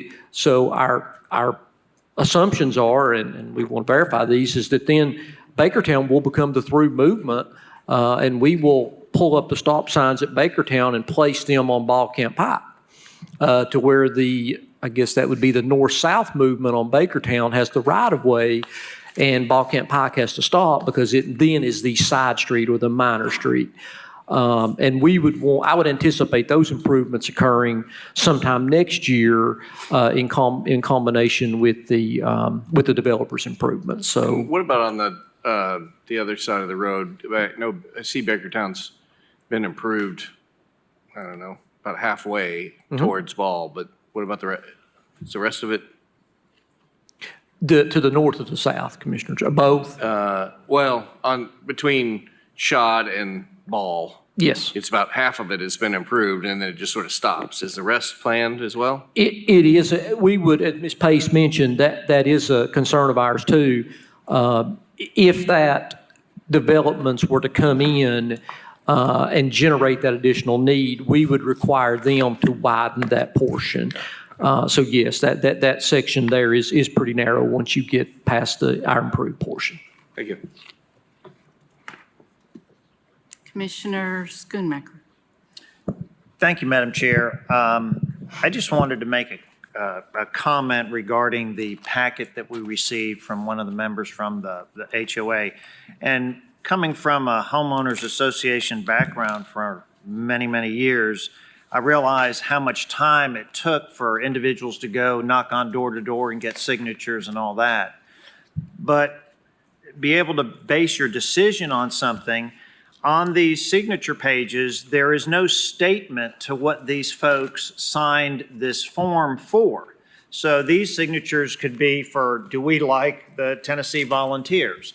So as an elected official, I can't base my decision on somebody saying that, these are people against a road closure because there's nothing that states that on the paperwork that was distributed to us. So I just wanted to make that statement. Thank you. And I will say as a side note, I very much appreciate you pointing that out because there was a lot of misinformation that was involved in getting these signatures. I'll just leave it at that. Commissioner Beeler. Thank you, Madam Chair. I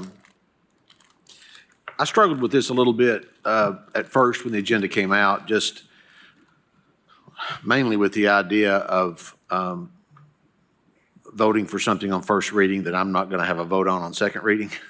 It's a rather unique situation. It is. But, regardless of how this started, there are clearly two dogs in the fight now. And so I just think in the interest of that, I don't think we should kill it. I think it deserves at least another month of discussion and the opportunity for the next commission to hear it. So for that reason, I will, although this commission cannot approve this, we can pass it on to the next commission, which will be somewhat different than this one. Maybe there is something good to two different sets of eyes looking at it. So I will vote to pass it on first reading for that reason. Thank you. Commissioner Ward. Ditto over what Richie said. All right, thank you. Commissioner, our Director Stone, is it fair to say that a traffic study is a moving document, that it's always a work in progress? Oh, for sure. And, a lot of this, I'll be candid with you, a lot of things we made, they're assumptions. They're predicated on things we think may happen. So there's always, some verification that we'll need to do on the back end. So yeah, I mean, they are predictions for sure. All right, thank you. Thank you so much. Seeing no other lights, proper motion and second stands on the floor to approve the closure of Lobetti Road at the north end, item number 52. All those in favor? Aye. Opposed? This motion carries. Now keep in mind, everyone out there, this is just the first reading. When we come back again next month, I know it's cumbersome, whether you're for or against it, to ask you to consider returning again. It's not usually something we have to do, but this commission will have 5 new members and look quite a bit different, and they will not have the same set of information that the sitting commission does. So I might ask you, if you're passionate on either side, that you might consider coming again for the second reading, because that will be the final reading. So thank you all very much for your involvement. I appreciate y'all coming. Commissioners, do you have an objection if we take about a 10-minute recess? Not at all. All right, I will adjourn. Actually, we'll come back at 7:15.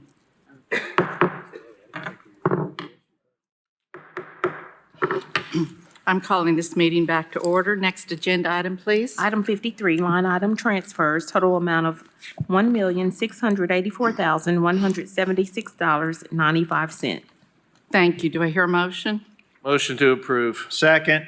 Motion by Jay, second by Schoonmaker to approve. Any discussion? All those in favor? Aye. Opposed? Motion carries. Next item. Item number 54, budget amendments, total amount of $13,383.77. Do I have a motion? Motion to approve for the last time with my vice chair from the Finance Committee. Thank you. Second that motion for the last time. Thank you very much. Motion by Jay, second by Schoonmaker. Any discussion? All those in favor? Aye. Opposed? Motion carries. Next item. Notary public applications, 263.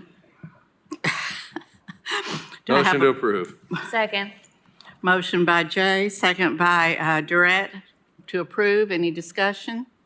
All those in favor? Aye. Opposed? Motion carries. Next item. Item 55, spread of record, the Knox County Mayor's order reappointing Richard Montgomery to the Board of Commissioners of the Knox Chapman Utility District.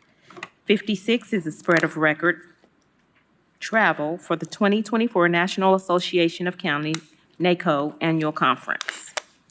Item 57 is Resolution 110. It's accepting the resignation of Shane Jackson on the Public Building Authority, PBA Board of Directors, and confirming the Knox County Mayor's appointment of Garrett Holt to complete the unfulfilled term of Mr. Jackson on the board, which term expires September 13th, 2029. Thank you. Motion by Hill to approve. Second. Second by Jay. Any discussion? Seeing none, all those in favor? Aye. Opposed? Motion carries. Next item. Item 58 is Resolution 506, approving 4 memorandums of understanding to enhance the operation of fire and rescue emergency services with Knox County Fire Prevention Bureau, $66,016.91, Knox County Rescue, $68,025.79, Rural Metro Fire Department, $970,000, and Seymour Volunteer Fire Department, $349,935, federally funded under the State and Local Fiscal Recovery Funds, SLFRF, through U.S. Department of the Treasurer. Motion by Daley, second by Frazier to approve. Any discussion? Seeing none, all those, Commissioner Jay, did you have a comment? All those in favor? Opposed? Motion carries. Item number 59 is Resolution 507, approving 3 memorandums of understanding to promote fire and rescue emergency resources with Karnes Fire Department, $277,034.63, Seymour Volunteer Fire Department, $122,827.74, and Knox County Rescue, $205,137.63. Thank you. Do I have a motion? Motion to approve by Daley, second by Frazier. Discussion? All those in favor? Aye. Opposed? Motion carries. Next item. 60 has been withdrawn. Item 61 is Resolution 805, approving an intergovernmental financial assistance agreement between the county and the Industrial Development Board of the County of Knox. Motion by Hill to approve. Second. Second by Oster. Is there any discussion? Seeing no lights, all those in favor? Aye. Opposed?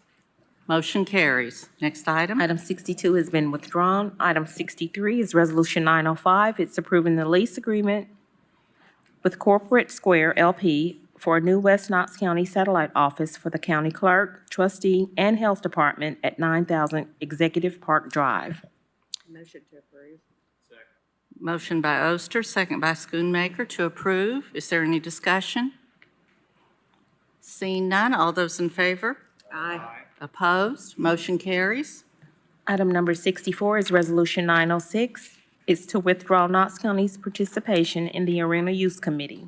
Thank you. Motion by Jay, second by Schoonmaker. Is there any discussion? Seeing none, all those in favor? Aye. Opposed? Motion carries. Next item. Item number 65 is ordinance O-24-8-101. It's amending the Knox County Code, Chapter 2, Article 10, Division 1, Section 2-763, Title 6 of the Civil Rights Act of 1964 to comply with new guidance from the Department of Homeland Security. This amends ordinance O-16-8-101, adopted September 26, 2016. Ordinance O-19-3-101, adopted April 22, 2019. And ordinance O-22-10-101, adopted November 21st, 2022 on first reading. Thank you. Do I have a motion? Second. Motion by Frazier, second by Durrett to approve. Is there any discussion? Seeing none, this calls roll call, please. Oh, excuse me, Commissioner, No, just for the roll call. oh, all right. Roll call, please. Starting in the first district. Be fine. Commissioner Lundy, Aye. Commissioner Darrett, Aye. Commissioner Oster, Aye. Commissioner Ward, Aye. Commissioner Schoonmaker, Aye. Commissioner Hill, Aye. Commissioner Lee, Commissioner Biegler, Commissioner Daly, Commissioner Jay, Aye. Commissioner Frazier. Aye. Thank you. It passes unanimously. Next item. The next item is number 66, ordinance O-24-7-101. It's to repeal and replace Knox County Code, Chapter 26, Article 6, Stormwater Management, to comply with the recently adopted State of Tennessee National Pollutant Discharge Elimination System, NPDES, permit for small municipal separate storm sewer systems, MS4. This amends ordinance O-07-12-101, adopted January 28, 2008.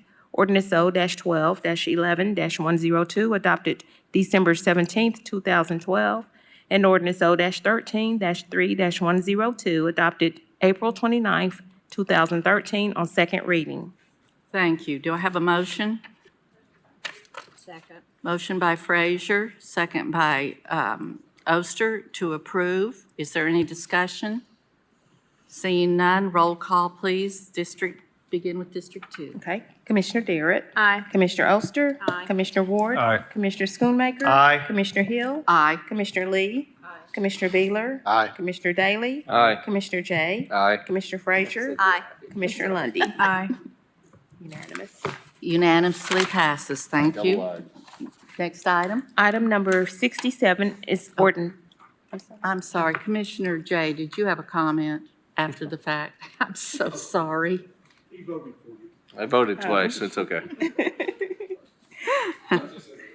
Okay, item 67, ordinance O-24-7-102 is amending the Knox County Code, Chapter 42, Article 2, Division 2, Section 42-673, to list a suspension with a loss of pay as a grievance which may be addressed by the Merit System Board of Directors.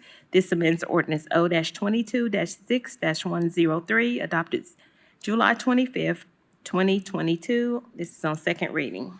Thank you. Motion by Daly, second by Schoonmaker to approve. Is there any discussion? Seeing none, roll call, please. Commissioner Oster. Aye. Commissioner Ward. Aye. Commissioner Schoonmaker. Aye. Commissioner Hill. Aye. Commissioner Lee. Commissioner Biegler. Aye. Commissioner Daly. Commissioner Jay. Aye. Commissioner Frazier. Aye. Commissioner Lundy. Aye. Commissioner Darrett. Aye. Thank you, Commissioners. The plat passes unanimously. Public forum. Is there anyone in the audience that would like to speak at this time about any item? Seeing none, we'll move on to other business. Commissioner Frazier. Thank you, Madam Chair. Just wanted to let everyone know that someone has a birthday this week on August 28th, and that would be our Madam Chair. If you all would just join me in wishing her a very happy and blessed birthday. Thank you. Thank you so much. Moving on to other business, what did you say? I think we need to sing. Oh, that's all right. Moving on, I'd be certainly remiss not recognizing that this is the last sitting meeting for several of our commissioners. Commissioner Jay, I see your light is on. Thank you, Madam Chair. Just wanted to say to the colleagues that will be departing us tonight, it's been a pleasure serving with you, whether it be for 4 years or in some cases 6 years, and I appreciate your service to the community, and your impact on Knox County will not go unnoticed for many, many years to come. So thank you. Thank you. Commissioner Daly. Thank you, Madam Chair. I'm going to miss my lifesavers, most of all. Thank you for letting me serve with you guys some of you for 8 years. It's been a pleasure. It's been an honor. And I will say, no matter what social media tells you, all my votes has been best for Knox County. Not for individuals, not for groups. It's been best for Knox County. And I will give someone pass this advice on to our next 5 new commissioners. Once we walk out that door, you leave it. We might argue, we might discuss something, and I may not be on your side, and you may not be on my side. But when we walk out that door, it needs to be forgotten. Thank you. Thank you. I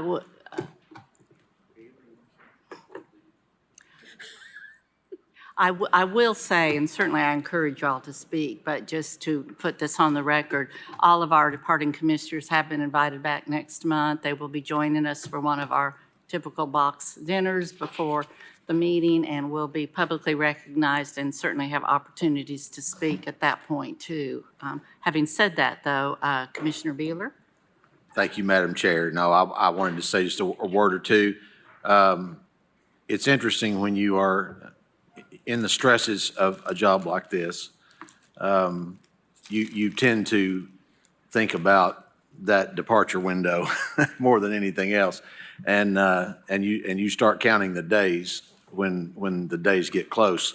But as I shared it at a retirement board, when the day comes, it feels very different than it did during the countdown. And there are parts of this I'll miss very much, this being at the absolute top of that list. But I'm just grateful, to all of you who are still going to be here, and you'll be very much in my prayers, and I do mean that. But I'm grateful to be getting to depart the stage with, I would say, a warrior for her community who fights for what she believes with great passion and always sticks to that. And a great friend, man, a brother from day one, for whatever reason. And I will value that always for all of my life. And I feel like that I'm also getting to exit the stage with 2 men who no one ever did this better than John Schoonmaker and Carson Daly. And I feel really lucky to have served with both you guys. So thank you to all of you. Thank you. And anyone else? Y'all not running off. Y'all are not running off. Let him, and then I'll go. You want to be last? Daisha, do you want to be last? All right. Just take a deep breath, because you're going to have to listen to me at the end of all this. So just take a deep breath. Okay, Commissioner Ward. I'm an Irish goodbye type person, so usually I just walk out and don't say anything. But I do appreciate everybody that's been here along the way. So I just want to say thank you. And to the commissioners that served next to me that aren't up here anymore, Commissioner Smith sat next to me for 2 years. I really appreciated his mentorship. The mayor's been great to me. Everybody's been great to me, the whole staff. So I just want to say thank you to everybody that's out there that's had to look at me and listen to me for the last 4 years and have me bug you with my questions and all that kind of stuff. So just thank you to everybody else. Thank you. Commissioner Schoonmaker. Thank you, Madam Chair. Commissioner Beeler and I started this process a little different from the rest of you in that we were first appointed. So in January 2015, I followed in the footsteps from Richard Briggs because he got elected to the state senate. And there were actually 9 individuals that wanted to sit in this chair.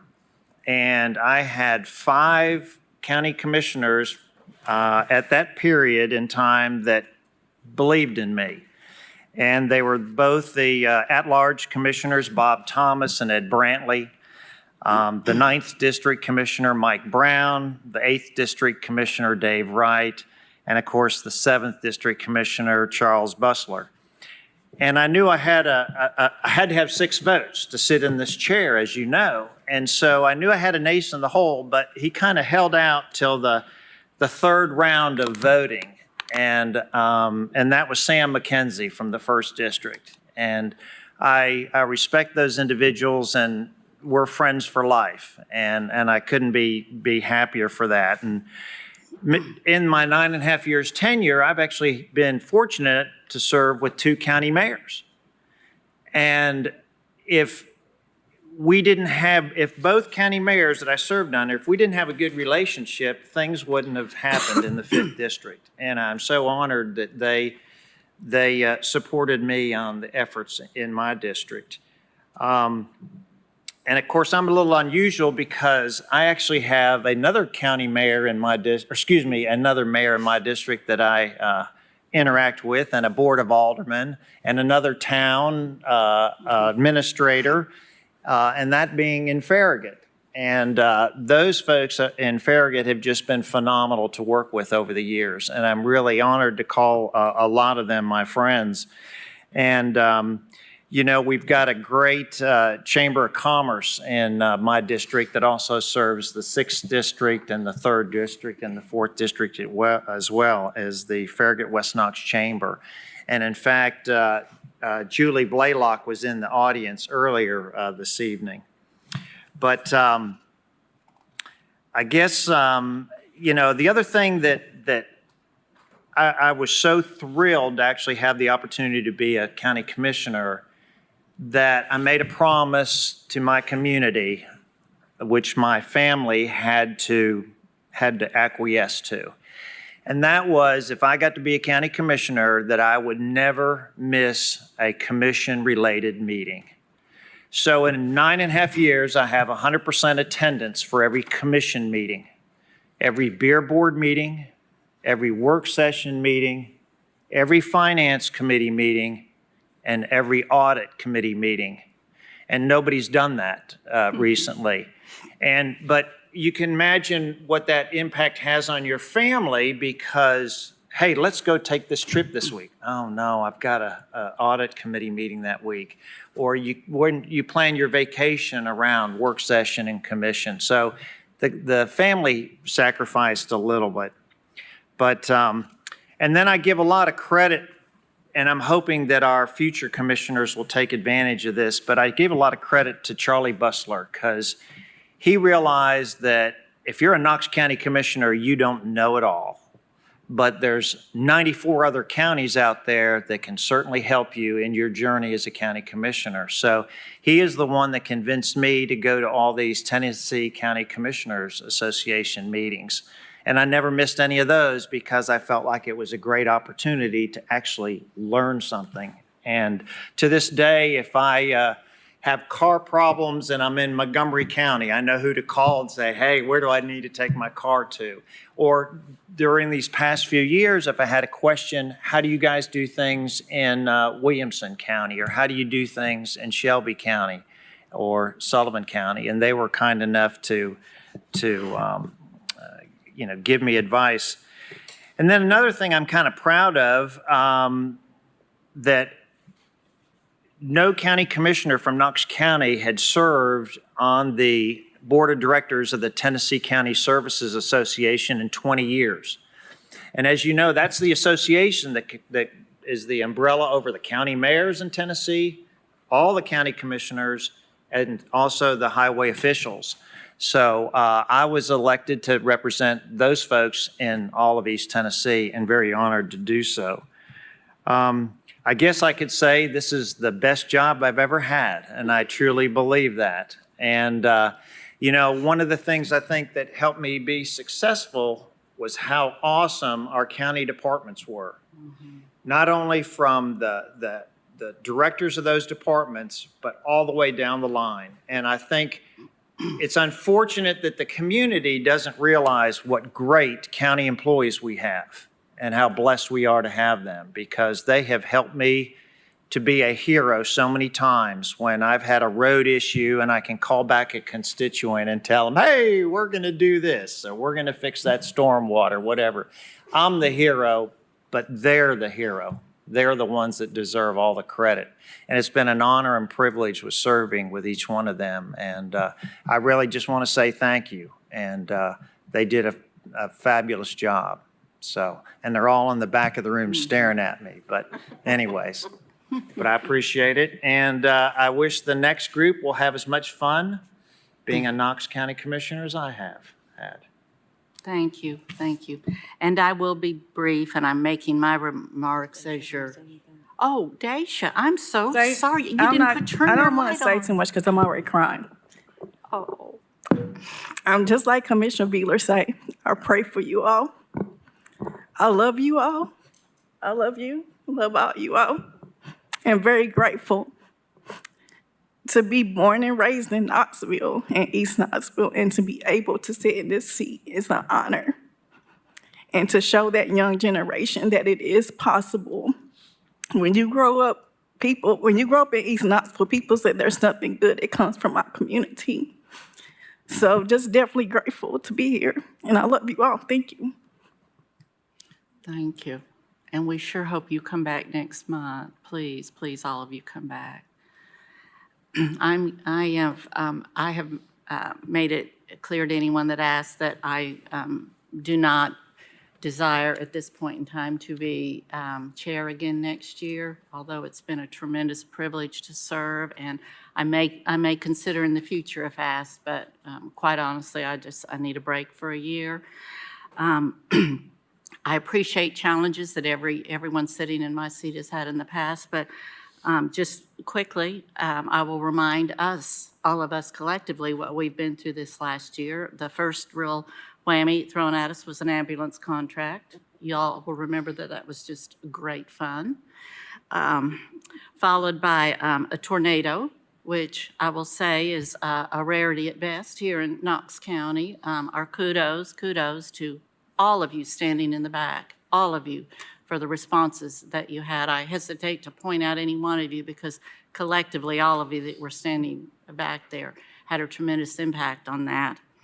If the tornado wasn't enough, then we had the snowstorm of every 30 years that you remember that just shut us down forever and ever. So again, huge challenges, really not so much in us, but all of you people standing in the back of the room that are the glue to what keeps us all together.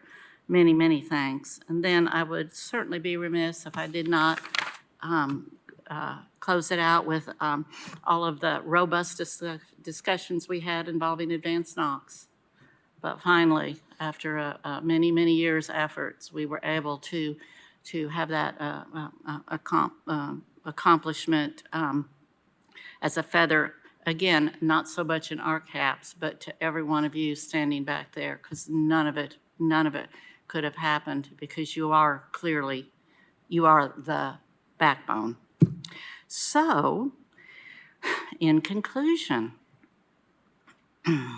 I know that I have just regaled you every month with all of my closing comments and remarks. I have watched your moans as I got ready.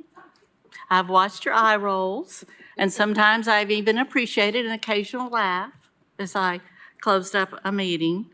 What you didn't know was that I was regaling you with the likes of Franklin Delano Roosevelt, of John F. Kennedy, of Dwight Eisenhower, George Washington. I didn't sound near as wise as they did when I said it, but those were definitely some of the quotes that you were exposed to this last year. And of course, Jerry Seinfeld, I did throw him in once also. My closing for tonight is a one sentence, and it's actually one that I appreciated that I came across from Thomas Edison, who is clearly one of the most remarkable, probably, inventors that have ever been in our world. And that is, I have not failed in any endeavor. I have just found 10,000 ways that it won't work. So on that, we have not failed, any of us. We've just found a lot of ways maybe that something wouldn't work. So thank you, everyone. Thank you to all of us. Yay for all of us. We are adjourned.